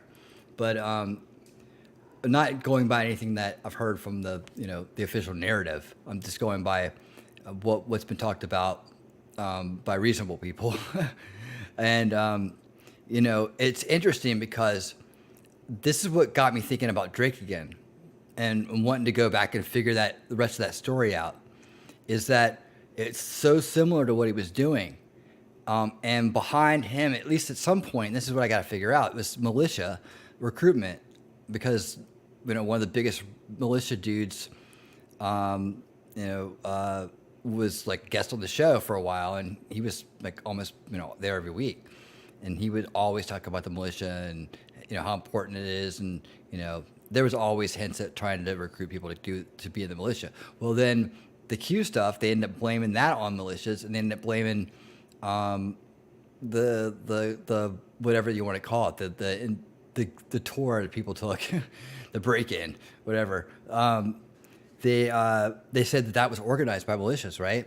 Well, what do you think I thought of when I heard that? I was like, no, man, that's the same. It's the same thing I've already heard. It's just they've taken the Drake script, they've cut out the aliens, and they've put in they've geared it more towards a mechanism to point to as a nutty conspiracy theory, and then also lay that on top of the militia, who I don't know, at some point is supposed to, is on the up and up in some levels, right? Like, I didn't know that the Oath Keepers had become a militia. That's crazy. That kind of took me by surprise, because I remember them from the Ron Paul days, and I know how they got started. Like, they got started to be to protect Ron Paul people in the when they were out, because there was a lot of people trying to come and mimic and then start stuff. So they would show up. That's how the Tea Party kind of stopped doing their thing, because people were showing up there dressed like the Tea Party and then doing really racist, bad things, anti-Semitic things, to cast a bad light on them. So, this kind of tactic has been going on for a long time, and so they're setting the optics to pull people in a certain direction, and some people go with it. Some people fall for it. That's part of what we did in my group, was stop people from falling for it. This is part of the inspiration. So I'll play some more. But yeah, when you think about this, you can kind of see some of the things I was talking about in terms of the propaganda too, how they are trying to pull people in this direction of a dead end.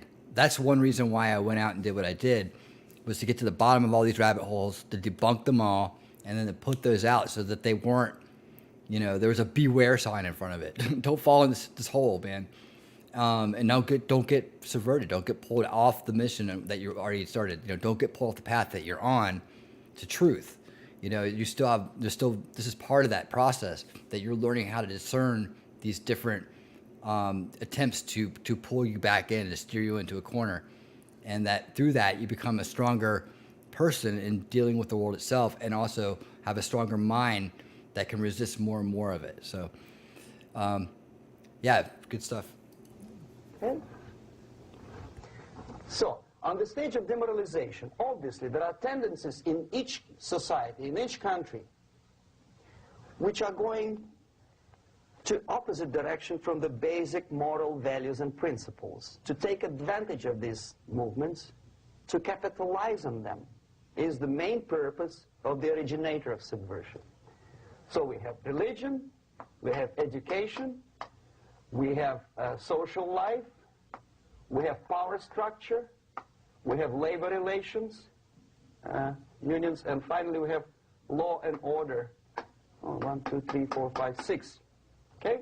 These are the areas of application of subversion. What it means... So, like, in the chat, just put in, like, anything that you would add to that list that would correlate to today. So just think about anything, because this is, like, obviously period specific, right? So if we were looking at today, what else will we add to that? Exactly. In case of religion, destroy it, ridicule it, replace it with various sects, cults, which bring people's attention, faith, whether it is naive, primitive, doesn't really matter. As long as the basically accepted religious dogma is being slowly eroded and taken away from the supreme purpose of religion, to keep people in touch with the supreme being, that serves the purpose. Therefore, replace it, accepted, respected religious organizations with fake organizations. Distract people's attention from the real faith and attract them to various different faiths. Education. Distract them from learning something which is constructive, pragmatic, efficient.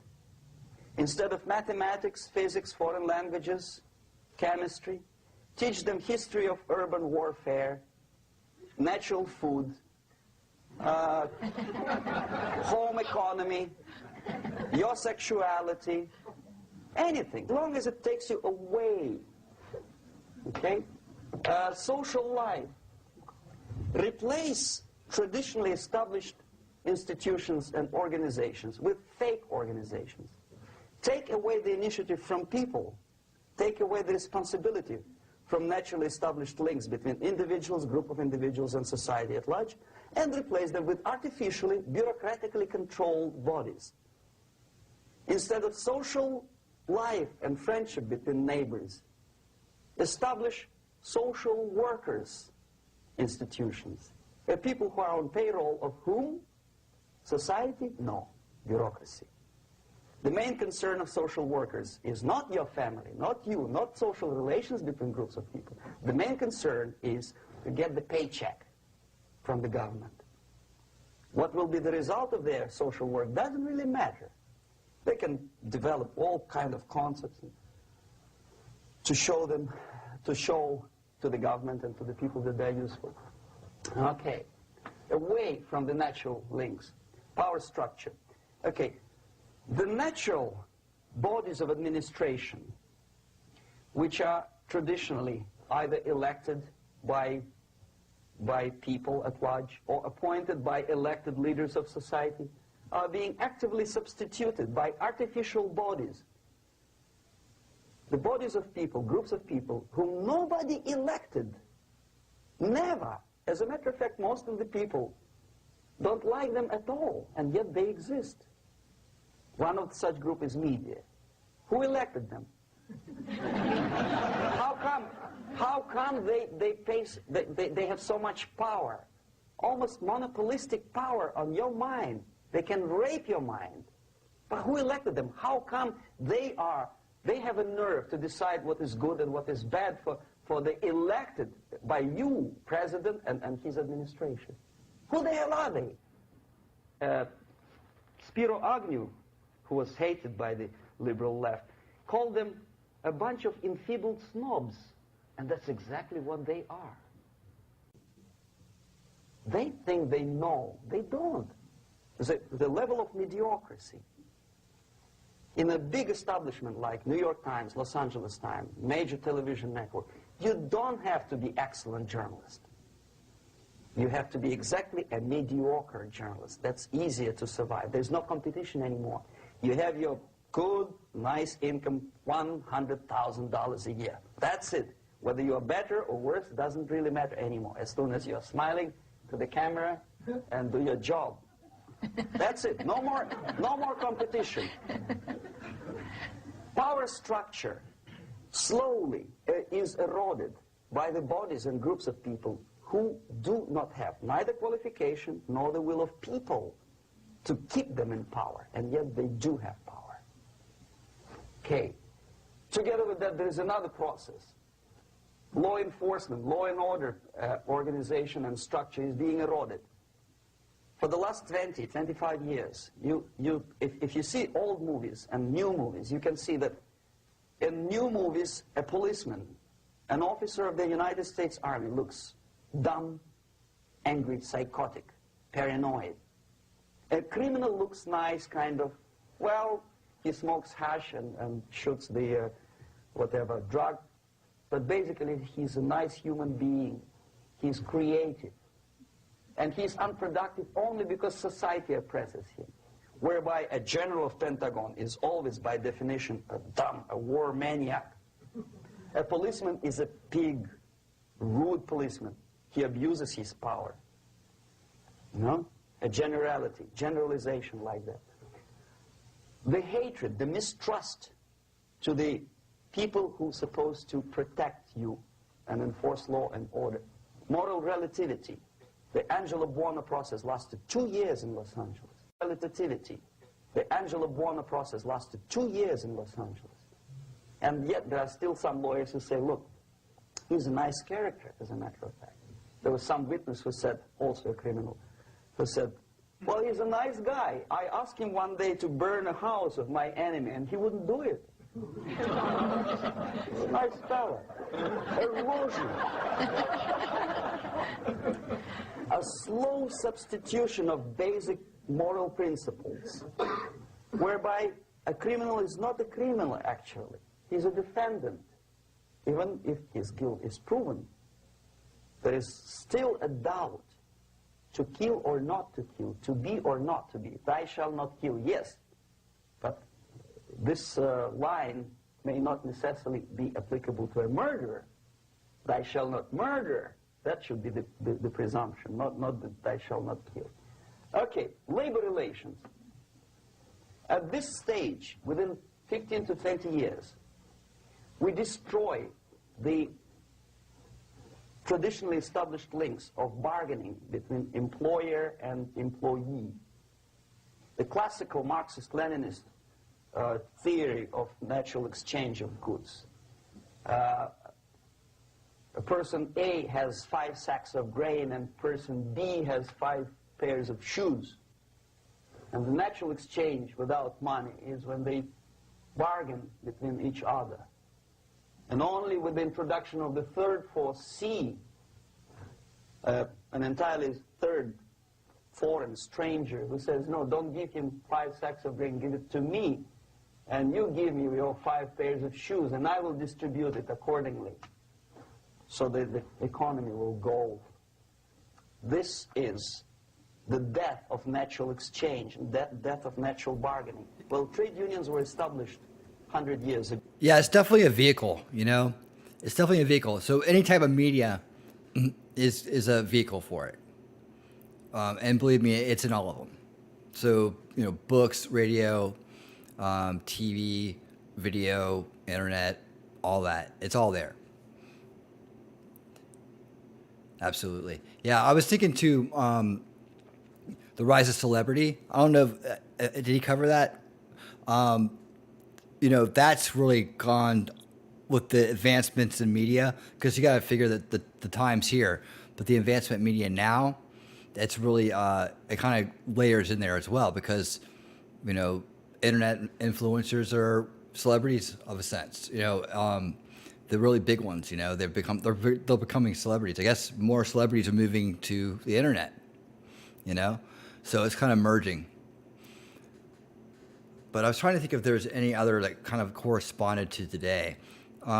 There is the cloud and pivot kind of migration issue too. But it's just interesting to the structure always applies, right? So it's just that we add more things on as we advance. But yeah, they use all forms of medium. You know, any form they can get their hands on, it's going to be there. Ago.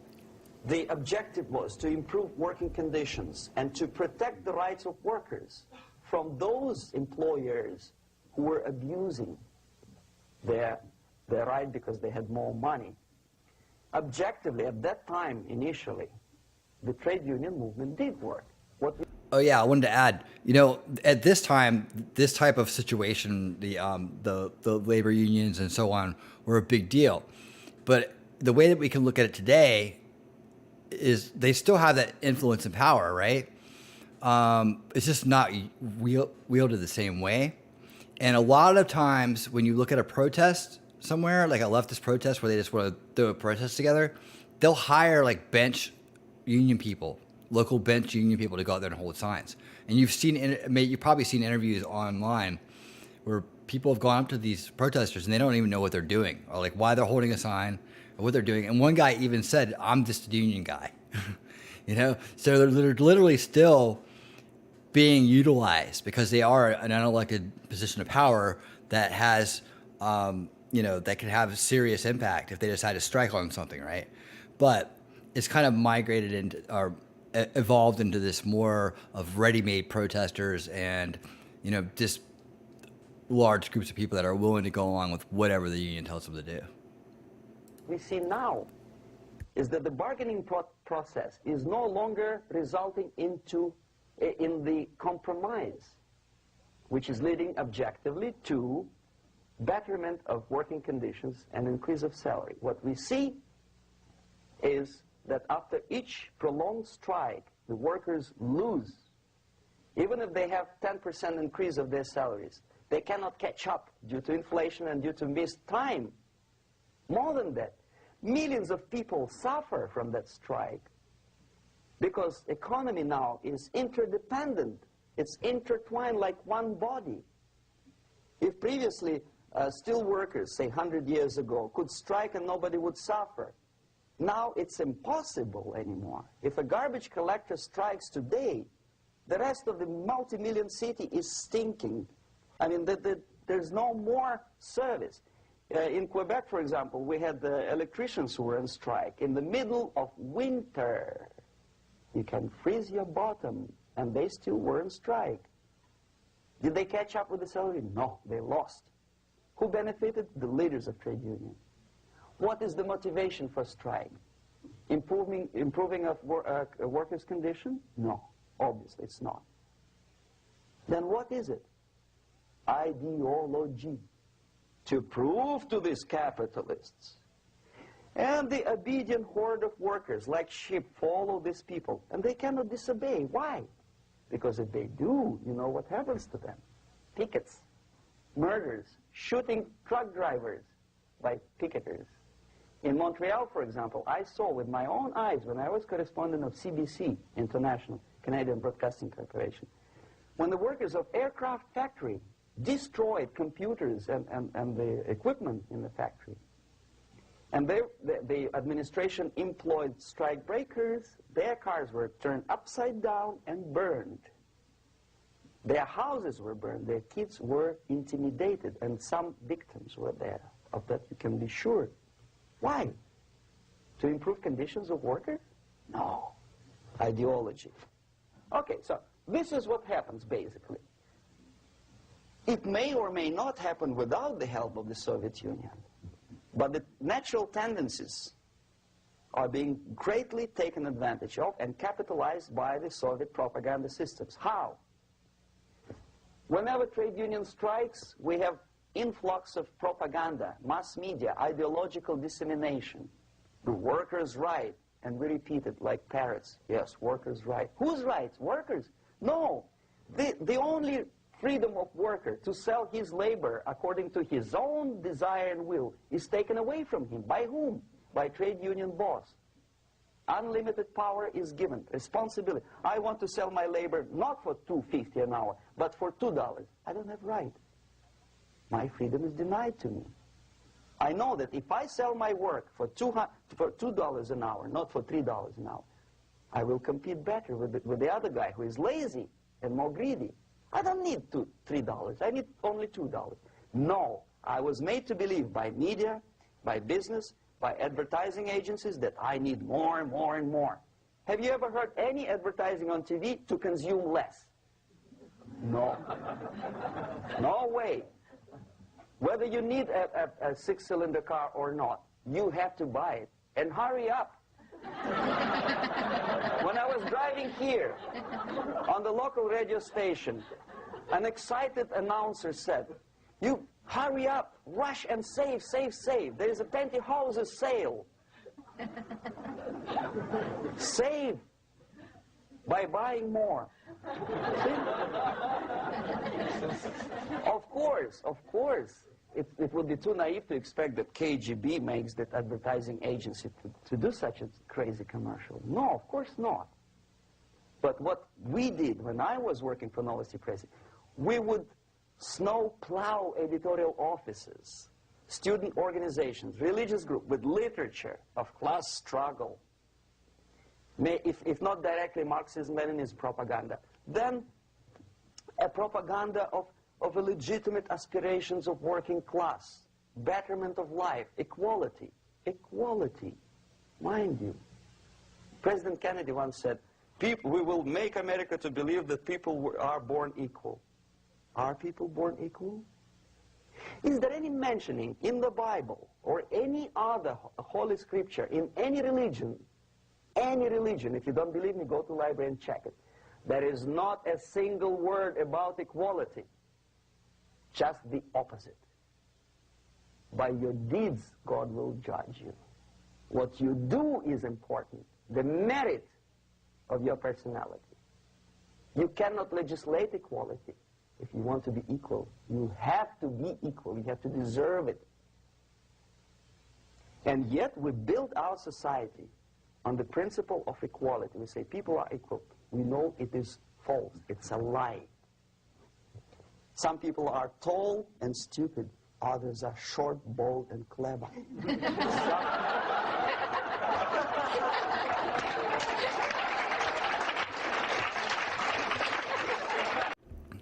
Yeah, I definitely check that out, Joe, for sure. Yeah, I'd be very interested to hear what he says. It's funny that, even going back to when this was put out, the equality's been a big thing until now is being morphed into equity, which is equal outcome. So it's amazing that they're expressing so many ideas of inequality in their own ideology now. But they still view themselves as equality minded. Yet now they want to go to equity. So they're changing the narrative here. This is the beginning of it, but Biden's been out there saying it, and so they're drilling it in right now. Before too long, well, I mean, I've definitely already heard people start to pick it up, but it'll be like the idea of equality is just kind of mixed in there, right? So that'll be the equal to equality, and we won't talk about equality anymore. And that way, when it's not equal, no one said that it was equality, right? If we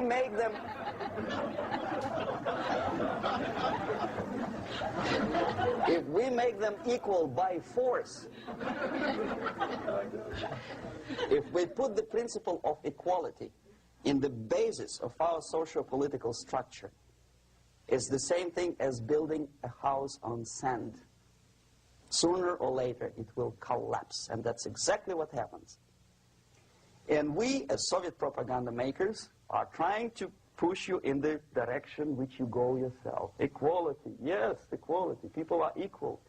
Land of equal opportunities. Is it true or not? Think about it. Equal opportunities. Should there be equal opportunities?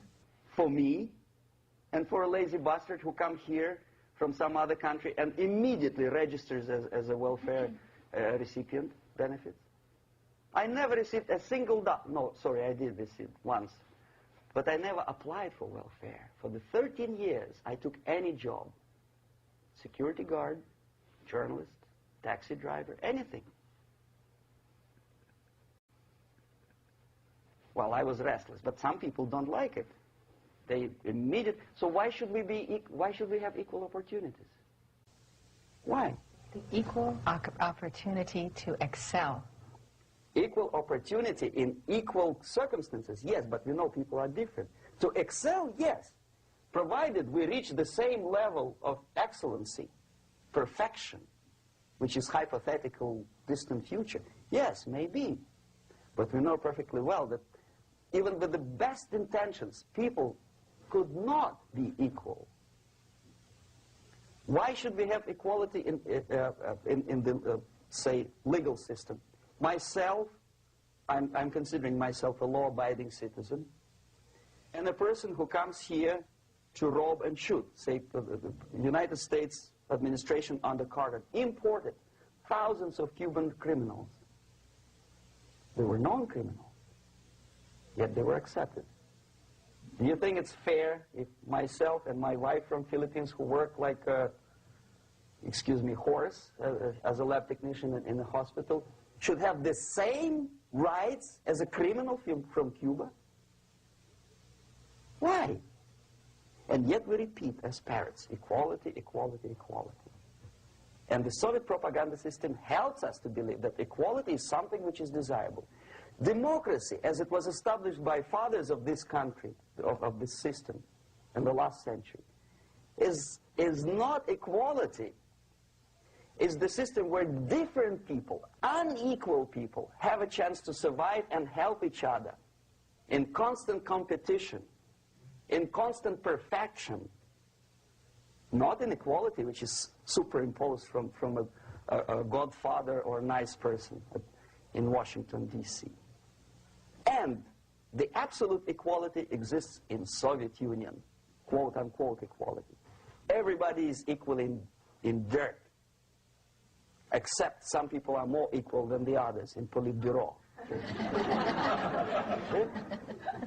So, the moment you bring a country to the point of almost total demoralization, when nothing works anymore, when you are not sure whether it is right or wrong, good and bad, but there's no division between evil and good, when even the leaders of church sometimes say, well, violence for the sake of justice, especially social justice, is justified in the countries like Nicaragua, El Salvador, well, maybe Rhodesia, and we listen to them and say, yeah, probably it's true. Is it true? No, it is not true. Violence is not justified, especially for the sake of quote-unquote social justice introduced by Marxist-Leninists.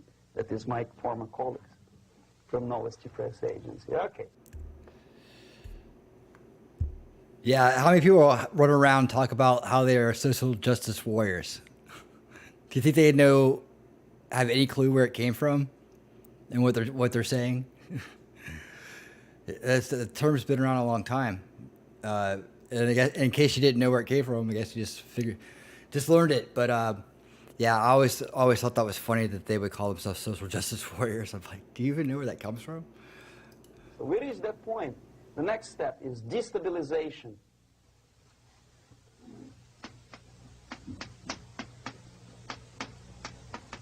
Again, this word says for itself what it is. To destabilize all the relations, all the accepted institutions and organizations in a country of your enemy. How you do it? You don't have to send a battalion of KGB agents to blow up bridges. No. You let them do it themselves. The area of application is, again, it's narrower now. Not like the previous case. The overt legitimate actions of the KGB in this case would be hardly noticeable.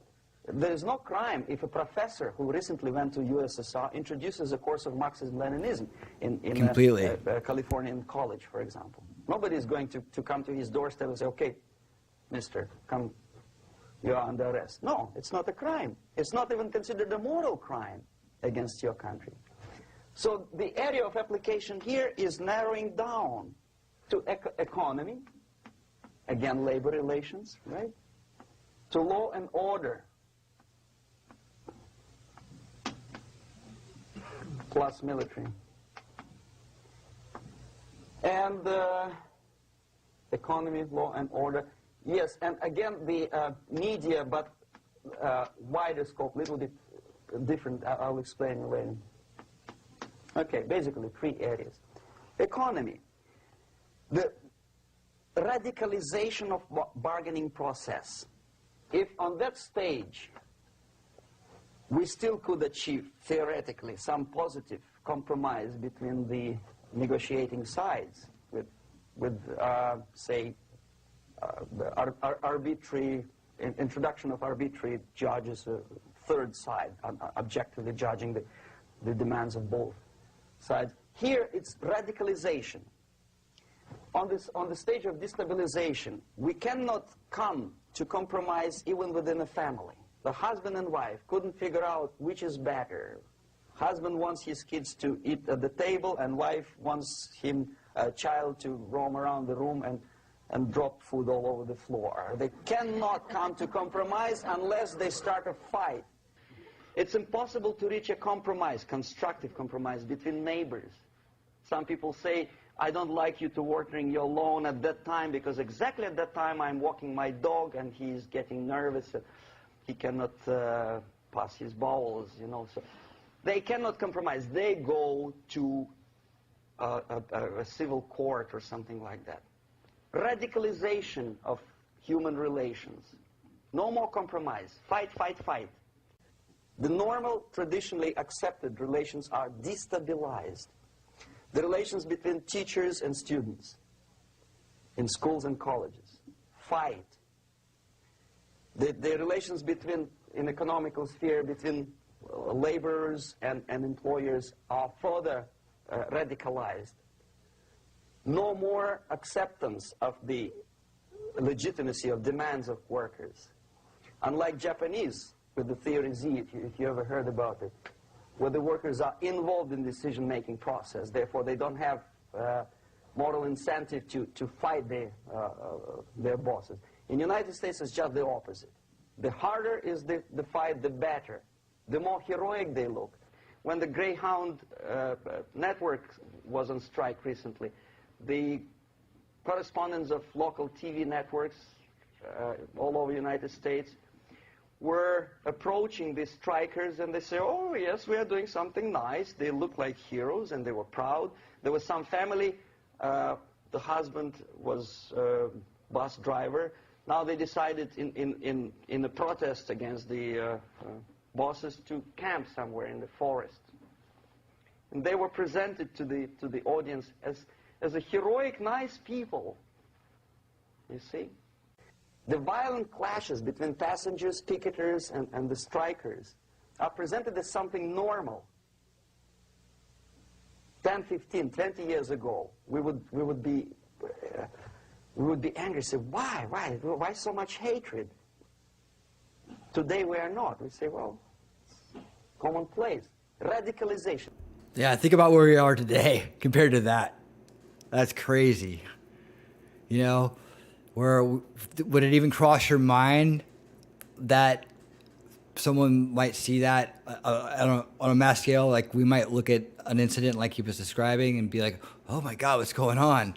What's the world coming to? Like, we just see it all the time and hardly ever think anything different of it. Militarization sometimes, as I explained on that stage, I took a step a little bit further. Shooting people. Okay, law and order now also is pushed into the area where previously people settled their differences peacefully and legitimately. Now we are getting with this court cases in the smallest irrelevant cases. We cannot solve our problems anymore. The society at large becomes more and more antagonistic between individuals, between groups of individuals, and the society at large. The media puts himself in the opposition to the society in general, at large. Separate, alienated. Okay? On that stage, you remember I was talking a couple of hours ago about the sleepers. That's when the students from, say, United States, if they're trained in Lumumba University, or developing nations, that's the students I was dealing with, are being sent back from the Soviet Union here. Or if they were already in the United States, in the country, which is the object of subversion, they spring to action. The sleepers go up. They slept for 15 to 20 years. Now they become leaders of groups, preachers, I don't know, public figures. Prominently they actively include themselves in a political process. All of a sudden we see a homosexual. 15 years ago he did his dirty job and nobody cared. Now he makes it a political issue. A political issue. He demands recognition, respect, human rights, and he rallies a large group of people. And there are violent clashes between him and police, his group and ordinary people, no matter what. It's black against white, yellows against green, doesn't matter where the division line goes. As long as this group come into antagonistic clash, sometimes militantly, sometimes with firearms, that is destabilization process. The sleepers, many of whom are simply... Okay, so put this in the frame of today, right? All the elements are there. It's just the means is different, right? And that would indicate a different desired outcome.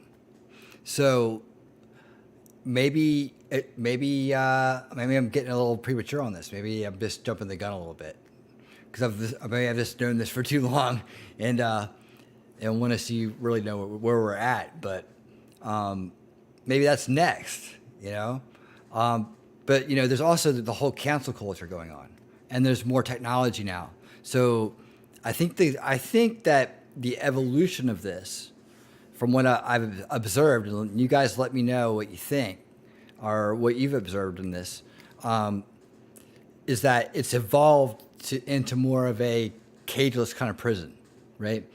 Full spectrum dominance through technology, and then, you know, it's like phantom crisis. Like, regardless of where you stand on climate change, the fact that they won't have a reasonable debate with anybody about it, and that the solution lines their pockets, you know, puts the whole thing, you know, to rest for me. I mean, I won't support anything that has to do with it, because, you know, it's not being presented in a way that's showing me that it's anything more than a way to make money or control people through resources and travel and things like that, which is what I'm seeing in the results being. Like, I don't see the temperature going down, but, you know, that's never going to be the case. No one can actually set the thermostat anyways. But anyhow, framing it through today, we would look at this and say that, well, okay, now you can be put in place, right? Now you can be kept in place. But money goes digital, then there's that too, right? But we're kind of able to be confined a little bit better thanks to technology. You know, cameras, then drones are going to come around and make it even easier. So we're going in that direction where it's more like they just need us to not be able to come to a reasonable conclusion together, not be unified. Well, you know, and then eventually maybe it is that, you know, it's a hot shooting kind of civil war. But, you know, maybe technology, though, has made it so that we won't ever see that. So if we wait for that, like I'm saying, you know, going back to the original topic of the day, if we wait for what we think a civil war is, to acknowledge the fact that there's something going on, that we're in some kind of state of war, be it subversive, a psychological kind of warfare, or something like of that nature, a culture war, whatever you want to call it. It's being directed. It's not a natural thing that's going on by any means, and it's not necessarily being step-by-step organized. It's just kind of following these patterns over and over again. So, you know, maybe we don't go as far as that. Maybe you know, I shouldn't question Yuri. You know, I haven't been wrong really. But I try to put things in a more modern context, and I try to think about maybe attitudes change, and maybe benefits change, and maybe needs change for them. So they have to restructure their plans for us. And that could include not having such a bloodbath as much as a willing group kneel, I guess. The KGB agents become leaders of the process of destabilization. Doesn't mean that Comrade Andropov sends Comrade Ivanov to the United States. The person who takes care is already here. He's a respected citizen of the United States, sometimes. So who do you guys think would be sitting in that seat now? I would say intelligence agencies, right? Do you guys think that that would be accurate? I would say that, you know, these kind of rogue intelligence agencies would be sitting in these seats. They would put people in these seats that they handle, but they would be controlling them now. That would be the replacement for the, you know, the KGB model.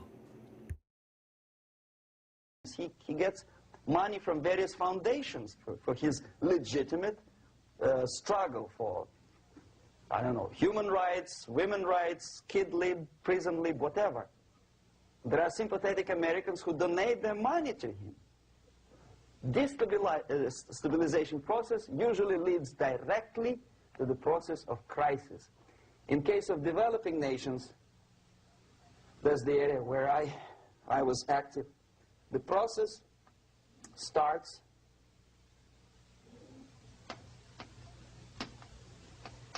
when the legitimate bodies of power, the social structure collapse. It cannot function anymore. So instead, we have artificial's body injected into society, such as non-elected committees. You remember I was talking about them here.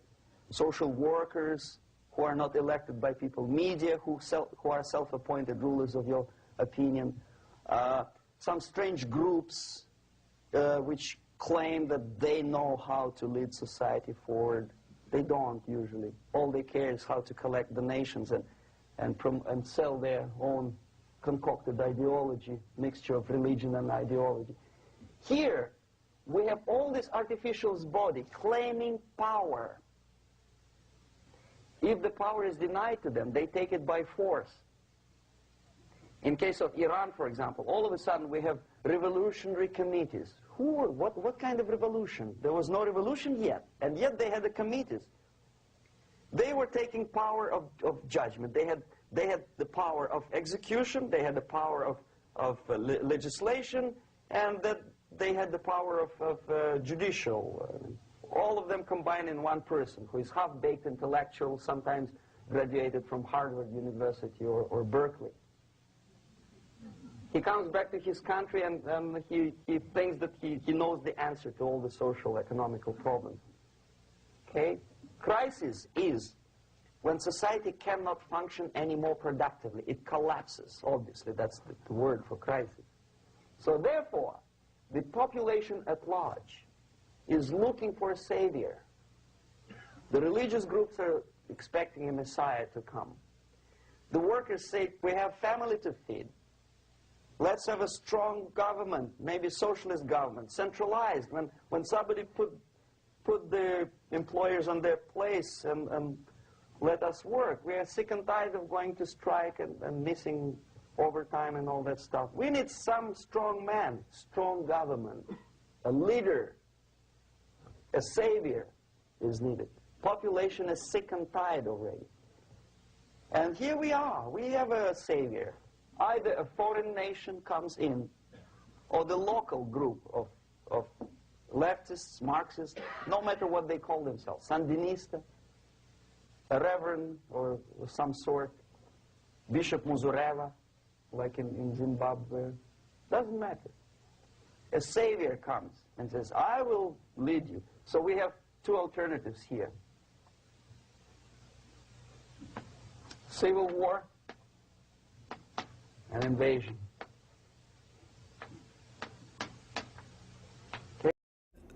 There it is, right? We've come full circle. Civil war or invasion, right? It's just following things to a logical conclusion at this point, because you can't go in any other direction. It has to be one or the other. Well, you don't know how either one of those turn out, right? But likely, if you're in crisis, you're probably not doing pretty good. So you can kind of see how the years of subversive influence and the utilization of those tactics, exploiting the weaknesses or the loopholes in that the mind OS, your mind's OS, is naturally has, just for the purposes of things like learning. And when it was designed, who knows, maybe the brain will evolve to handle these kind of things, to be able to resist subversive influences and negative persuasions and manipulations and things like that. Maybe that's what we're going through right now, that we are going through a type of mental evolution. But we've kind of carried this same problem around for a long time, so I have a hard time buying into that, but it sounds really good. But it just kind of gives you an idea that all those kind of little interesting intuitions and feelings you had about the world that you didn't quite know how to describe growing up, right? You weren't crazy, right? It was really happening. Weirdness, change, things that didn't feel right. Yeah, definitely have to teach the kids to look for it. I definitely, I've taken that approach with my parenting as well. He's way ahead of the curve, man, because that's the only way you can block the subversion. You have to let them know it's there. Why don't we like public school? Government school is what I call it. Why he's never been into a government school. I don't hide those kind of facts from them. Why do we live a certain way? Because that you have to in this world right now. Otherwise, this is what would happen. And I lay it all out. That's the best antivirus in the world, is to make the children, the kids we can, bulletproof to this stuff as best we can, all of it, as they throw it at us. But it's interesting to see how this was parallels, where we're at today, right? In terms of it, and how long it can take, and how it can be changed to suit the times as well. Okay? See how it goes? Civil war, we know what it is. Lebanon is the best example. The civil war, which was artificially implanted in Lebanon by injection of force of PLO, Palestinian Liberation Organization. Invasion we have in many other countries like Afghanistan, name any East European country, it was invaded by the Soviet army. But the result is the same. The next stage is normalization. Normalization is a very ironic word, of course. It is borrowed from 1968 situation in Czechoslovakia, when the Soviet propaganda, and after them New York Times, declared the country is normalized. The tanks moved into Prague, so there's no more Prague Spring, there's no more violence.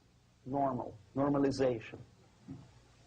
At that stage, the self-appointed rulers of the society don't need any revolution anymore. They don't need any radicalism anymore. So this is the reverse from destabilization. Basically, it is stabilizing the country by force. So all the sleepers and activists and social workers and liberals and homosexuals and professors and Marxists and Leninists are being eliminated physically sometimes. They've done their job already. Okay? They are not needed anymore.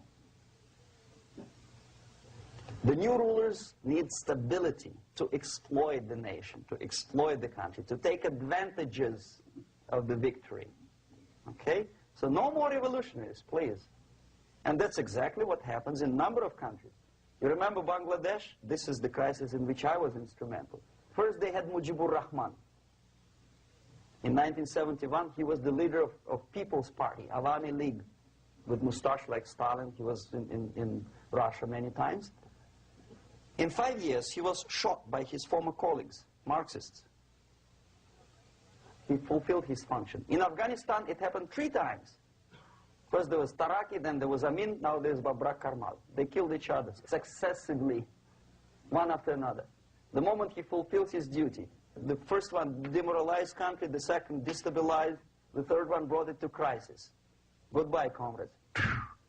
Babrak Karmal comes from Moscow and put into the seat of power. Same thing happened in Grenada recently. Maurice Bishop, Marxist, was killed by Austin, what's his name, General something, who was also a Marxist. Right? So no more revolutions, please. No. So he's explaining this on kind of like on a micro level compared to the U.S., as in U.S. being a superpower. It's a different approach. Obviously, it takes longer. Obviously, you can't just roll in and do things like you can do in smaller countries that haven't had a constitution or haven't had the progress and success of the United States. Doesn't have the power and doesn't have the population, or just doesn't have the infrastructure. So. Let's see, JK says, his point about revolutionaries is key. The Marxist activists think they'll be in power when their revolution happens, but they know how to stage a revolt. To the Gulag comrade, oh yeah. He has a good saying about that, actually, in the other video. But yeah, I remind them of that every chance I get, and I've been known to say it in other conversations where it's like, you don't think that, if you see this thing all the way through, that it's going to turn out good for the people that helped get it there, right? they're, you can't side with corruption is my point to them, is that, when you side with corruption, if you get what you're after, the corrupt are going to come after you. You're not an ally, you're an asset. And that's the whole thing. They really believe that because that's how they got sold on it. Like, you got to understand that their big sell to get highly involved and to start taking risks and to, be known as, is a promise to get to rule over all these people. Look at Trudeau. He's not the dictator. He's the guy that comes before the dictator. That's very true. I've coined him the soy dictator. Well, I don't know if I said it first, but I think it's pretty funny. I did call him that in the Viva Fry permanent vacation video. But anyways, yeah. So how does this look? How would this look here? Like, in the day and time that I watched this first, it was the Obama Ron Paul days, right? So, my mindset watching at that time was there's a comparison there, right? Of course, we learned a lot from that process, but right, they all think that they'll be the leaders. Yeah, I know. Isn't it funny that they just believe that most of them hadn't even thought through. Like, one big question you can stump them on is like, well, where does this all lead? How does it look when it's all over? How does it look when you guys win? What does it look like? Tell me about it. What are you doing? And you start making them like really think to the future. They've bought an idea. They're bought into an idea. The idea has no structure. It hasn't been built yet, right? It's an idea. So they're again, a conspiracy of an idea. You plant the idea that you're going to be somebody one day. And all you got to do is this, right? And you got all these people working with that, under that same impression, that same persuasion, that same idea, pumping them forward. You don't even need to tell them what to do hardly. They're gonna ask you what to do, but if you left them be, they would probably continue to do the same thing, if not, in a more bigger or dumber way. But that's the kind of people that fall into this. They long for power because they feel they have none, and it's really just a failure of the key thing that picks anybody up out of whatever kind of condition that they're in. And the number one thing they take away from us, right? Especially the more dependent you become, it's almost sucked right out of you. And that's inner faith. Now, people have their outer faith, right? And that's all well and good. But the inner faith that we have is what gives us the ability to believe in the outer faith. And some people find that ability through faith in God, or faith in their religion or something like that. They find that there. But that's just getting you back. It helps people get back to where they need to be to start dealing with the other things that come from a lack of inner faith. Because when you stop believing in yourself, right? And that's what it is. When you stop believing that right or wrong, good or bad, whatever's happening to me is happening, for the best reason, and I just need to figure out what that is so I learn from it. Or if I'm going through a cycle of the same kind of reoccurring issue happening, that's a sign to pay attention to what's going on. And if you don't kind of get the lesson, it gets a little bit worse, right?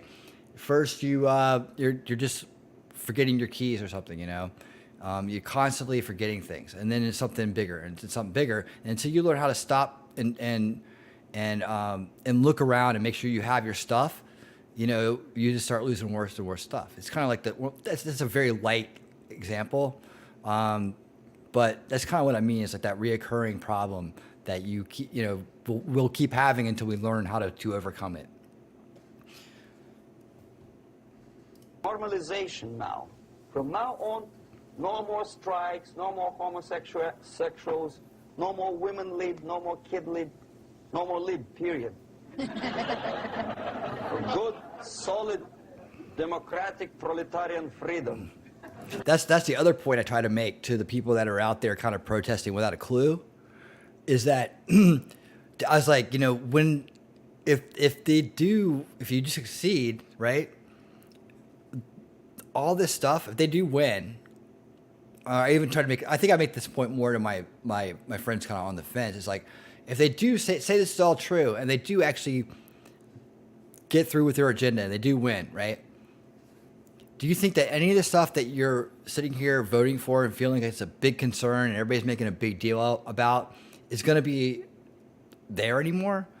I mean, do you think that, all the identities and all the, freedoms that we have and all the other stuff that we, do you think that they would keep that? They're going to throw all that out. That causes problems. No, you will be what you were born as. You will have this many kids. You will do this with your life. You will use this. You will eat this. You will, you will retire at this age. You will have to get a license to have children. You will, it's just more and more stuff, and it'll never stop. It's just all about control and the micro level. So, the whole idea that these big social movements and these big, are effective, at anything more than accelerating the problem that's going to make it all go away, everything go away, freedoms included. That's one of the moments I had where I realized, hey,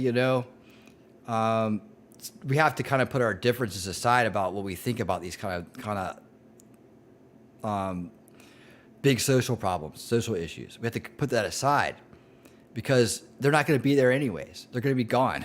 It's just pointless to fight about it if our fighting is just going to lead to nothing but everybody losing.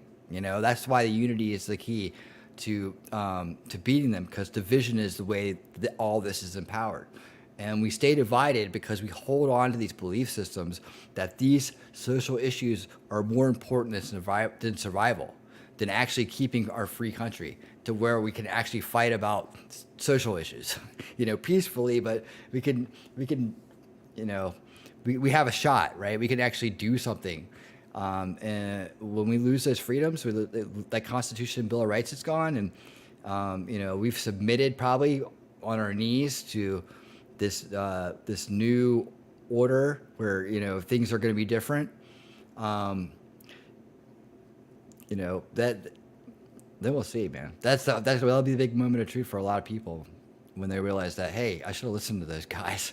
But hopefully we could solve the problem sooner than that, knowing that we shouldn't wait until the bullets are flying to do something, and that we can do it peacefully and honestly and openly, in a beneficial way for now and the future. It's an all around win. When we can convince the people we're divided from to look up and look over and see that the real enemy is over there, the one telling us to fight each other. That's the real key to these plans, is to bring the awareness of who the real bad guy has been the whole time, and then when that energy is that conflict is redirected towards them, we have unity and forgiveness at the same time.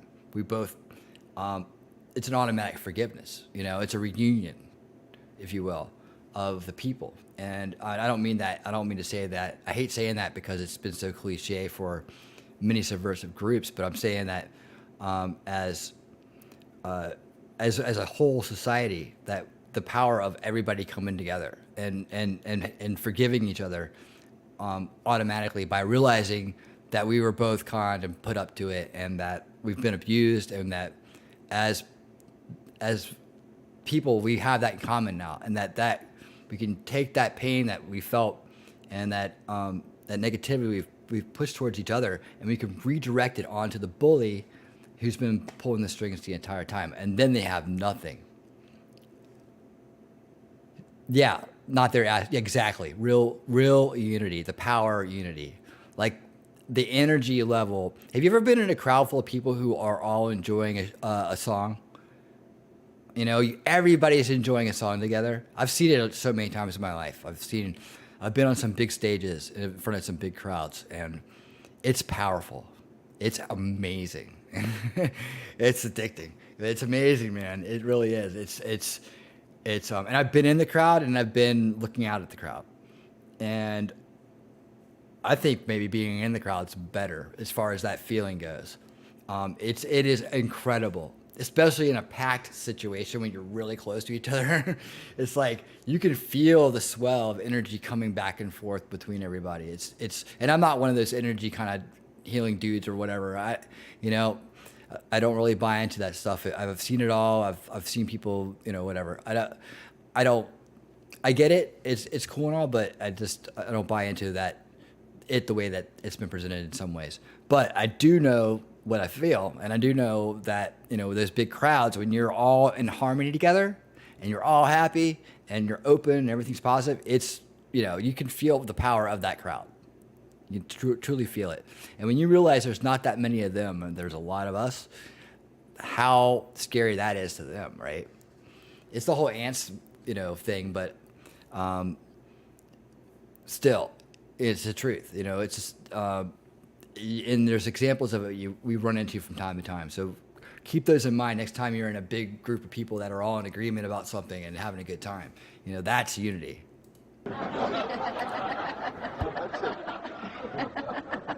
Now, to reverse this process takes enormous effort. When today, United States had to invade Grenada to reverse the process of subversion. Some people say, boy, this is not good, it's not kosher to invade the beautiful country, island of Grenada.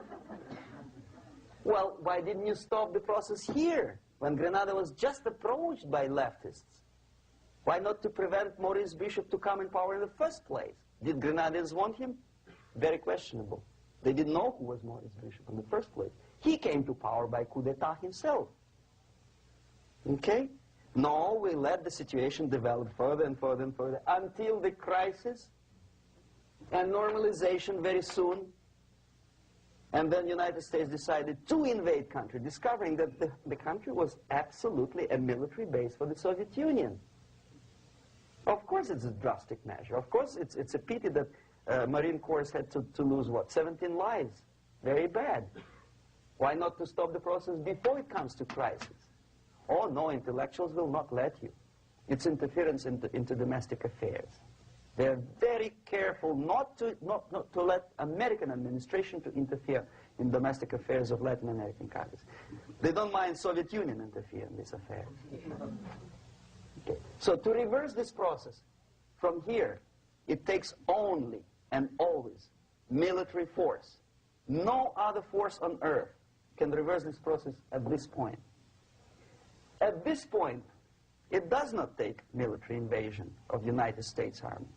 It takes strong action, like in Chile, a CIA covert involvement to prevent the savior from outside to come into power and to stabilize country before it erupts into civil war. Country before it erupts into civil war. Okay? Support the right-wing conservative forces. By money, by crooks or love, doesn't matter. Stabilize the country. Don't let the crisis develop into civil war or invasion. Oh no, your liberals will say it's against the law. The Congress will not appropriate money for covert actions of CIA. Why not? Should we wait till the normalization come and Soviet tanks land in Los Angeles airport? Now, at that point, at the point of destabilization, also the process could be reversed. Again, easily than this. No CIA involvement at this point. You know what it takes here? Restriction of some liberties for small groups which are self-declared enemies of the society. As simple as that. Oh no, the media and liberals will tell you this is against the American Constitution. How can we, by force, deny the civil rights to criminals, for example? It's not good. Okay? So we allow them to. Okay, if you allow the criminals to have civil rights, go on and bring the country to the crisis. This is a bloodless way to do.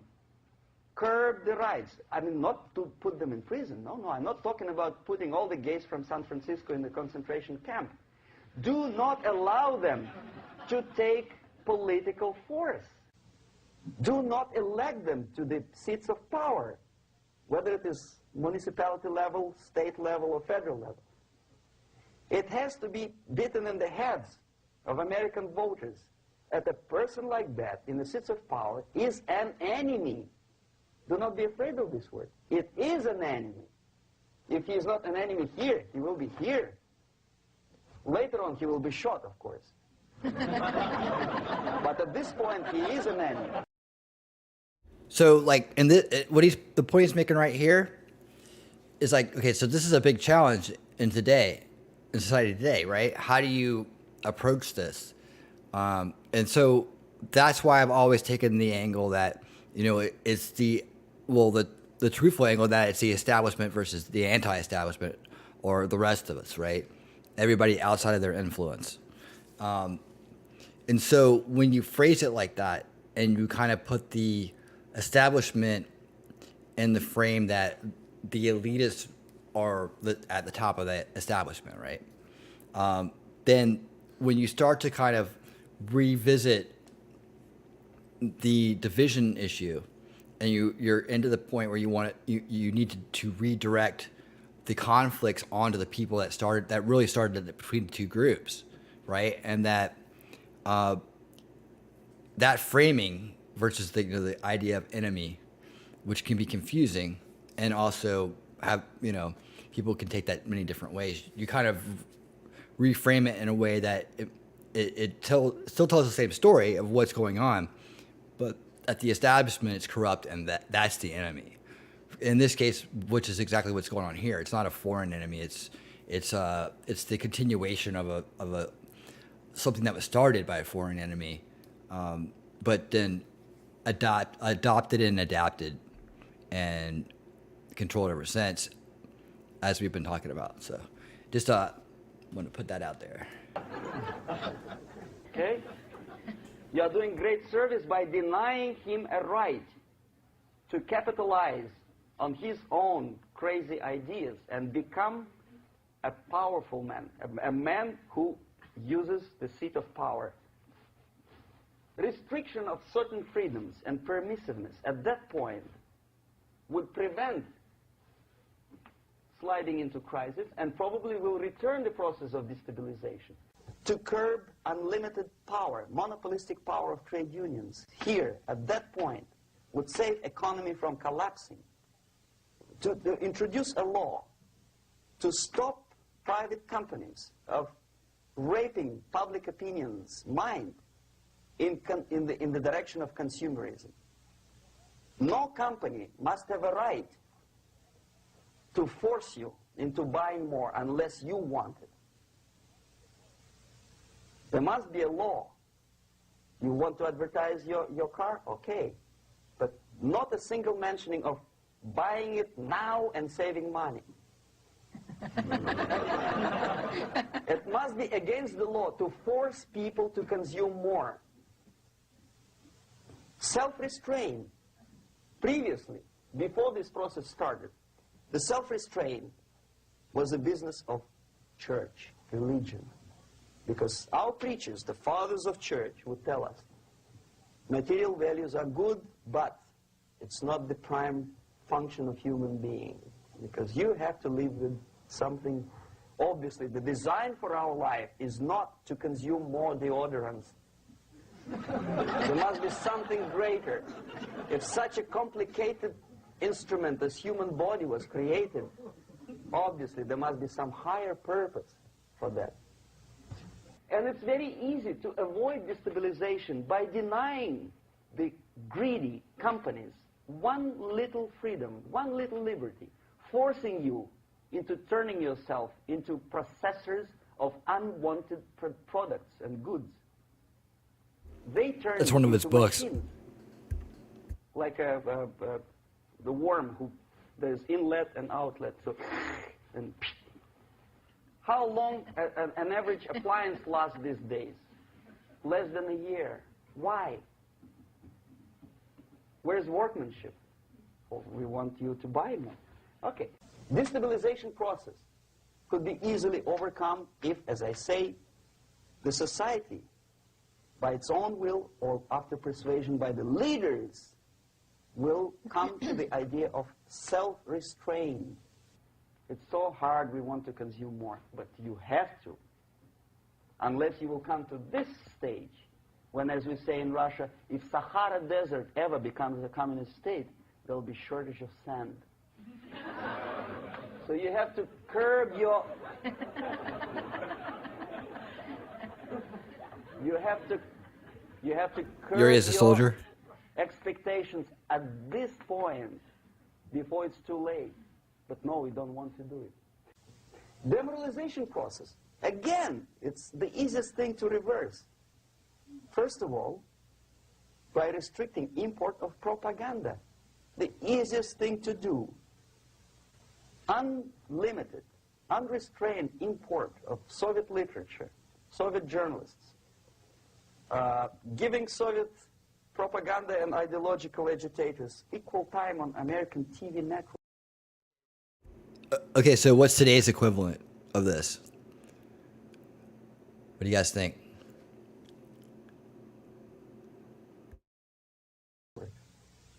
It has to be stopped. And it's easy. They won't be offended, mind you. As a matter of fact, they will respect America more. But when my former colleague Vladimir Posner appears on Nightline and Ted Koppel asks him, well, Vladimir, what do you think about this? And what can he think? He is an instrument of propaganda. He thinks what Comrade Andropov tells him to think. He's just a nice, articulate mouthpiece of the Soviet subversion system. And Ted Koppel makes you believe that my friend Vladimir Posner thinks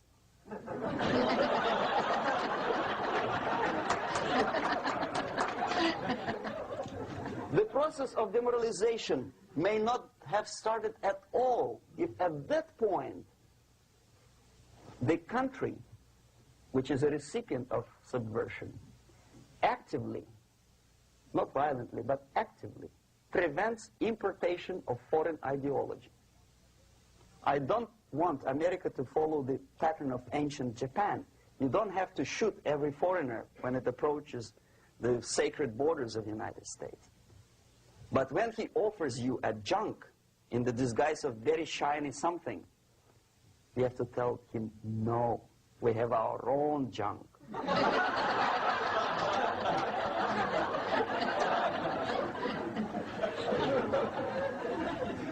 If at that point the society is strong, brave, and conscientious enough to stop importation of ideas which are foreign,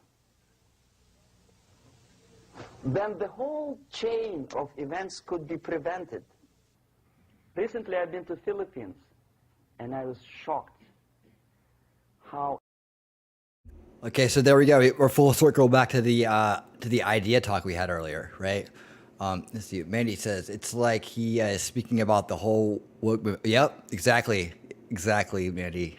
Yep, this ties into that. This is what our conversation's been about tonight, and it's been about it's had different little areas we've gone into, but mainly it's been about mass mind control and how subversion is the way that it's done.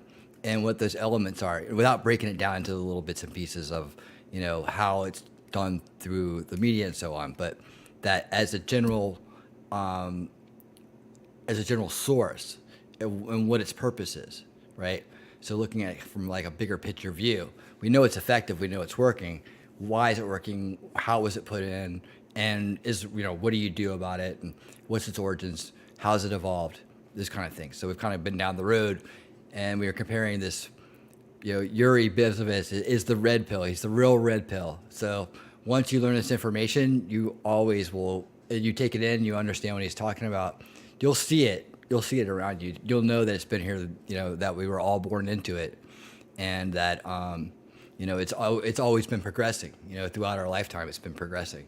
We've talked about how that has happened as well. So,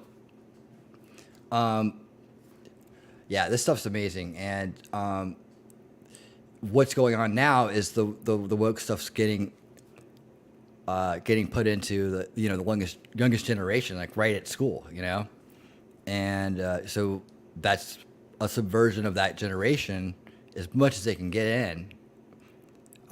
That will affect how things go in the future, how they will become destabilizers, and so on. So it's good that we are all learning this, and this information is getting out more and more these days. I've known about this for like 10 years. I used to try to get people to watch it 10 years ago, man. It's like, let's get on top of this. But because I think more and more of what's going on with kids is helping people understand that that influencing the young like that has long-term effects, and that that it's very organized, and for some reason we're just letting it happen. And why is that?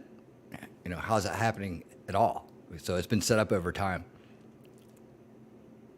Good old zeitgeist, right? Yeah, actually, I was thinking tonight. I was like, I should go back and like find all those old documentaries I used to watch. I think I actually downloaded most of them.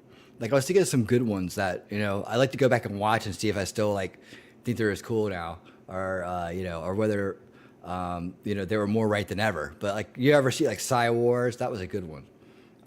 There's a good batch of them I had. It is like Manila.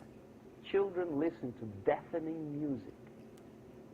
A melodious nation with long traditions of good, nice ethnic music, introduced by Spanish long time ago, maybe 2 centuries, 3 centuries ago, I don't remember how.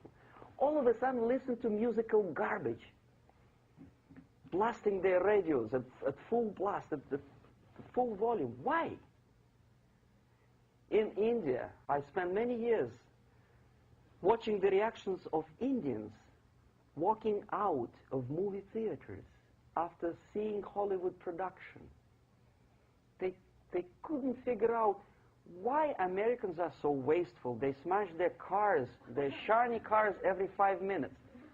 How come they shoot each other for $500,000? Is it true that they're so obsessed with sex? Can you imagine showing a movie where each 5 minutes there's a copulation on the screen to a country like India with long tradition of respect to these private matters, or to Pakistan? And United States expect these people to respect you? No way. Oh yes, they will see the movie. They'll pay 5 rupees to see that garbage. But they walk out and will tell their kids, don't respect Americans. Don't be like Americans. See?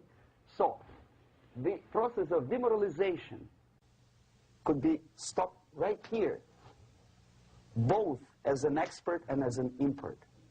And that takes one step, one very important thing to do.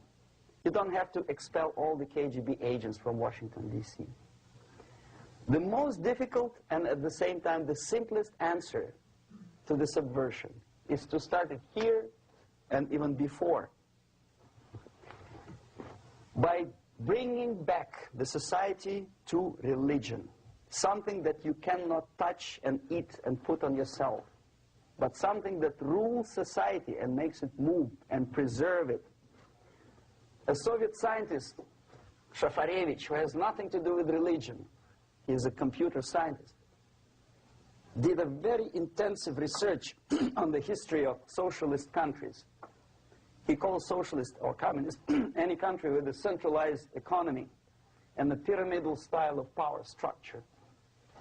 And he discovered, actually he didn't discover it, he just brought to attention of his readers, that civilizations like Mohenjo-Daro in the river Indus area, like Egypt, like Maya, Incas, like Babylonian culture, collapsed and disappeared from the surface of Earth. The moment they lost religion, as simple as that, they disintegrated. Nobody remembers about them anymore. Well, distantly. So,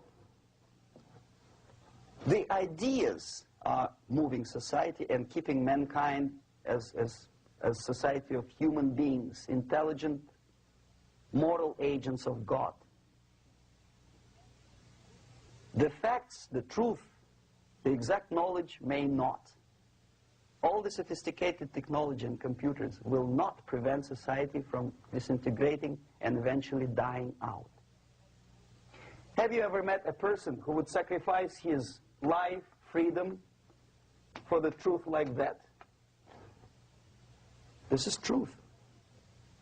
I never met a person who said, this is truth and I'm ready to shoot me. To defend the truth. Right? But millions sacrifice their life, freedom, comfort, everything for things like God, like Jesus Christ. It's an honor. Some martyrs in the Soviet concentration camp died. And they died in peace, unlike those who shouted, "Long live Stalin," knowing perfectly well that he may not live long. Something which is not material moves society and helps it to survive. And the other way around. The moment we turn into 2 by 2 is 4 and make it a guiding principle of our life, our existence, we die. Even though this is true, and this we cannot prove. We only can feel and have faith in it. So the answer to ideological subversion, strangely enough, is very simple. You don't have to shoot people, you don't have to aim missiles and Pershings and cruise missiles at Andropov's headquarters. You simply have to have faith and prevent subversion. In other words, not to be a victim of subversion. Don't try to be a person who in judo is trying to smash your enemy and being caught by your hand. Don't strike like that. Strike with the power of your spirit and moral superiority. If you don't have that power, it's high time to develop it. And that's the only answer.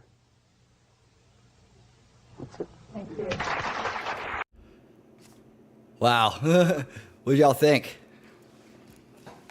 Interesting answer. But what he said at the end there about how, you know, it doesn't take an army and it doesn't take force. You know, and this type of battle, it's mainly about the opposites.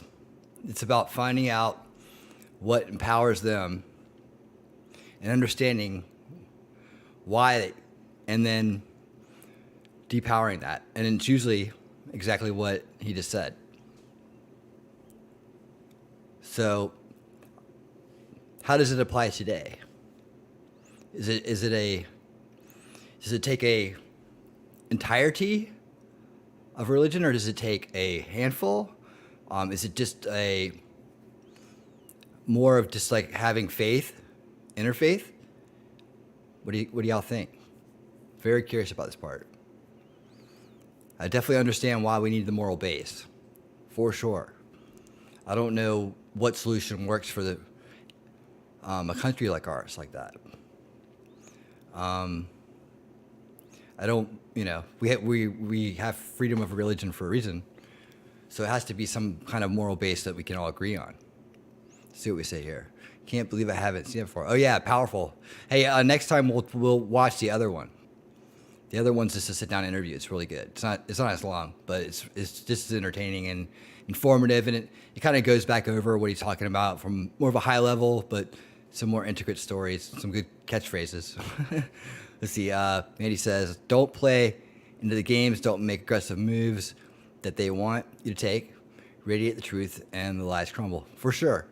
Yeah, and I say, you know, whatever they're doing, don't do it. You know, like people want to go out and protest. They want to go out and do things like that. I don't really understand where we still have that idea that works. You know, we have the internet now. We have other ways to reach people that are better. And nowadays, protests are just opportunities for optics for the other side. So they take everything, whether we do it or they do it, and they turn it into a story. They turn it into something that benefits them. You know, that's the way I felt about what was going on in January. You know, I was like, this is a bad idea. Just hearing about it, I'm like, why does anybody think that going out in public these days and trying to make a statement with numbers is a good idea. Maybe it's just been around so long, and like it's that archetype, right? That's just that image in our mind. What do you think when you think protest? What image do you get? What feeling do you get? It's the again, we're back to that root programming. See, Mandy says, he means to have faith that truth prevails, actionably implement systems that promote and expand the truth on all levels. Don't fall for the traps. Set your own playing field. Absolutely.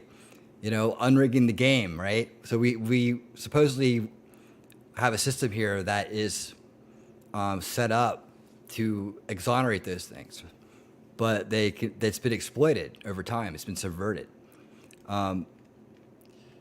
So the game's rigged now.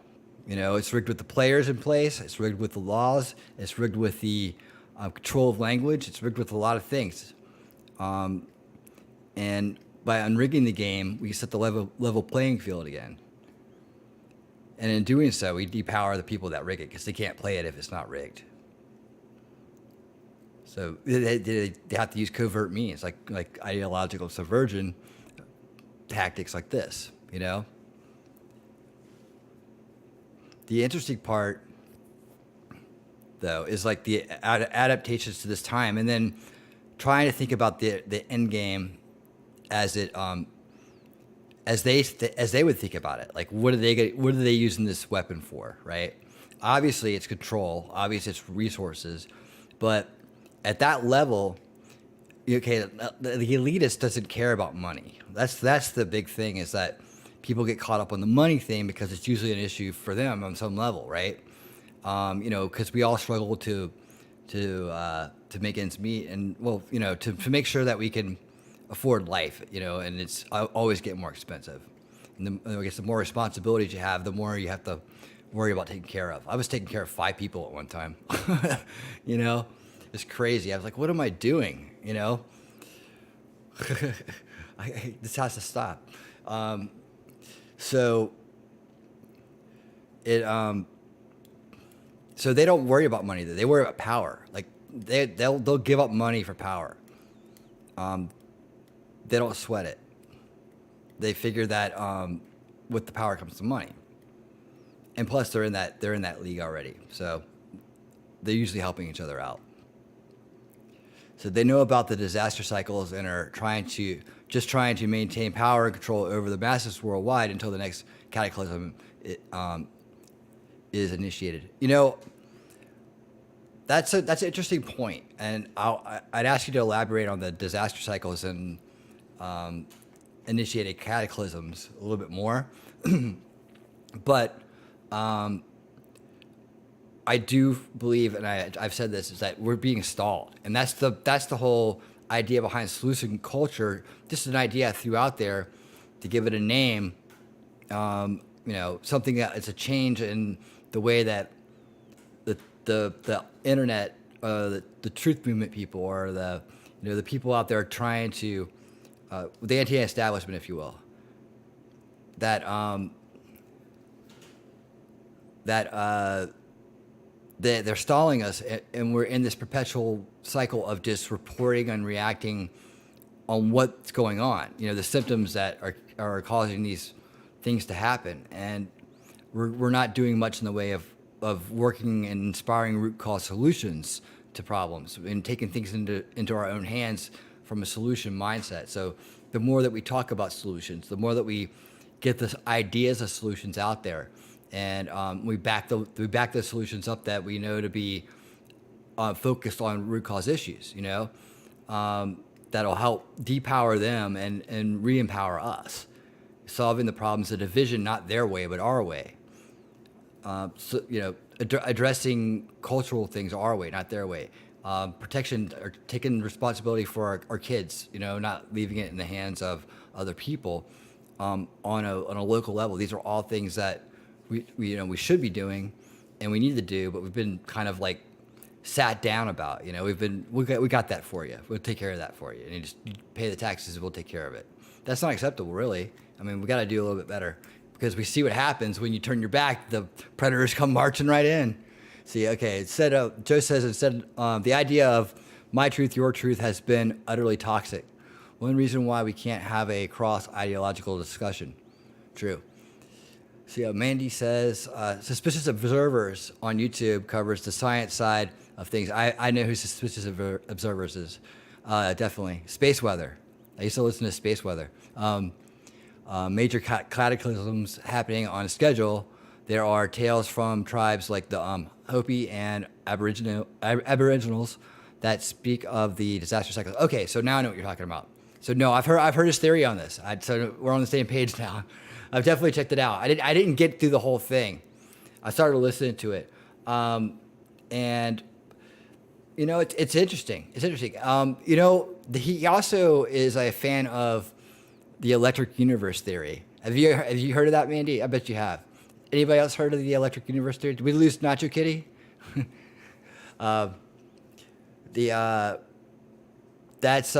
know what's interesting about the electric universe theory is that no one's ever debated it. Like I want it. That's the thing is like I want these debates to happen. Like they'll spend every Friday night debating flat earthers, but these guys on YouTube that do that, they won't even talk to the electric universe people. I'm like, what the hell? I don't understand it. It's crazy. So basically, major events happen that wipe out most of the world, and only a small percentage of people are left behind. These evil controllers know this happens and are trying to force themselves to be the seeds for. Okay, I can see that. I'm checking that channel out. Man, okay. Electric, yeah. I mean, dude, it's crazy though. I mean, look, I've learned that you gotta let whatever stands take on all challengers, right? I think that's the way that it makes sense to most people, and I think that's fair, you know. But you know what? They don't get a chance. That's the thing, and it's like they don't get a mention, and it's really a good theory. I mean, it's really a good theory. I don't know enough to debunk any of it. Like I don't, you know, but I've listened to it. And the people seem legitimate. You know, I didn't really do too much digging on them, but they seem legitimate and credentialed at least. And they conduct experiments to try to replicate what they're talking about. They really go out of their way to try to prove their point. You know, so I'd like to see that. I think it deserves a fair going over by people that are, you know, by the other side but the other theory, people that are really into that and know that really well, to take a hard look at it and say, okay, well, here's why this didn't work, or maybe this is what this is in our, you know, the way we look at it. I don't know. I'd like to know more about that a lot because I think that's really interesting, and that would be kind of like a recreational kind of exercise, just to kind of see that kind of like discussion happen. But it should happen. It shouldn't be where, you know, these guys can't even get into a debate with, you know, with people that will consider what they have to say. They make sense. They're not off the charts like the flat earth people. It's like that's a whole group. I studied that group and what's going on with that. That's a crazy phenomena. It's crazy how it affects a certain type of person. The ones that really get into it, they have a certain trait that kind of like is the trap. It's kind of like they're trapped in their own mind, and when they're into that, to where they start believing it wholeheartedly. But it's like most of these guys that are really into it are really pretty successful, pretty smart people in general. And so they've had a high level of success in their life. They're very confident about their intellect. They attribute their success to their smarts, you know. And so they believe that they can figure out anything, right? They get into this trap of trying to explain why the Earth's round, which is like, you know, it's really difficult knowledge to understand for anybody. And, you know, so to understand it really well, to be able to explain it and answer all the questions that need to be answered to prove it, you have to study and have experience in it and really be on top of your science game, and you have to be specialized in that area to really be good at it. And so what they do is they ask questions against that model, and when they can't answer them, it causes this phenomenon where they can't kind of handle it. And why does that do that? And I have to fix that setting or something. And so they get caught in this trap, and they can't get out of it. So they start to buy in more and more, and they'll buy into the cheesy kind of experiments that they do that aren't done right, and they'll go with those results, and they'll argue with them, and then they'll find themselves falling right into how someone on the left likes to argue, right? That all of a sudden they're cutting people off, they're using fallacies, all that stuff goes out the window, and it's hard to understand whether they know what they're doing or not at that point. I don't know, but the pattern is that it's always someone that's relatively intelligent and that has had a high level of success at something other than science, but they think that they can be an expert in something they've never studied, and they never quite get that. I'd be interested to talk to somebody who's been in there deep and then gotten out. I thought I found somebody, and then when I approached him, he's like, I'm banning this comment as soon as I get home. I guess he didn't want people on his new channel to know he used to be on Flat Earth. He used to be a flat earther, or maybe he still is, and he's just running for cover since the Great Purge happened. He probably got purged. But anyways, this dude was like a big Trump guy. Like, he sold shirts and pretty entrepreneurial kind of guy. And then he was doing really well for that channel. He was doing really well. And then he got into, and I think maybe he questioned the moon landing or something. But anyways, what happened was some flat earthers came to his channel and like on a live stream and started challenging him to figure this out, and he couldn't figure it out. So he started going more and more into it, and he started buying more and more into all the things. So he went and got a camera and tried to do the water experiment, and he did it. He goes, I can steer over the horizon when I zoom in, right? Well, that's not how it's supposed to be done. But he bought into that, and he went off the deep end on that stuff. And I watched the whole thing happen, and I was trying to talk at him through the whole thing, and he went from being a reasonable, questionable guy to like just being this full-on advocate of it, and just being a total troll about it too, to the point where even if you disagree with him, he would just call you a globe cultist and not respond. I mean, totally go off the deep end. So it's funny how it wraps people up and takes them in that direction. Anyways, yeah, that's my flat Earth story and how it relates to the electric universe, which deserves a fair shake. I like to see how they would explain it and why how they would do in a debate with other scientists. Man, I think that they deserve that chance for sure. Absolutely. Well, all right, man. It's been a great evening. I appreciate everybody hanging out. We're gonna do more of this next time. We'll watch the other Yuri video and some other stuff. So this worked out really good. I'm starting to get a feel for how to do this and what everybody who's coming here wants to check out. So and if you have any suggestions, please let me know. Drop comments or throw it in the chat or let me know somehow. I don't want to believe it, because if it's true, then things would suck worse than I thought. Oh, wait, hold on. I have some videos that confuse the shit out of me on Flat Earth. Oh, dude, don't worry. The Flat Earth stuff is not true. Now, here's the thing. I offered that guy, the guy I was talking about, I told him, I was like, hey, look, if we pay for you to take a trip to the Antarctic, all right, let's take the whole boatload full of flat earthers there. We can videotape it. I mean, you can video it, and then you can live stream it, right? We'll live stream it. And when you get there, right, we'll do the whole thing. I basically laying out that we raise money and make it a video kind of production that to take flat earthers to prove their point.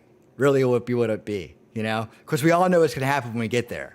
It's going to change really fast. It's not going to be quite the same anymore. It's going to be a little different. But, yeah. So, I don't worry about that. It's not true. It can't be true because it's all been debunked, and people are all over the Antarctic. It's like the whole idea that you can't go there is like ridiculous.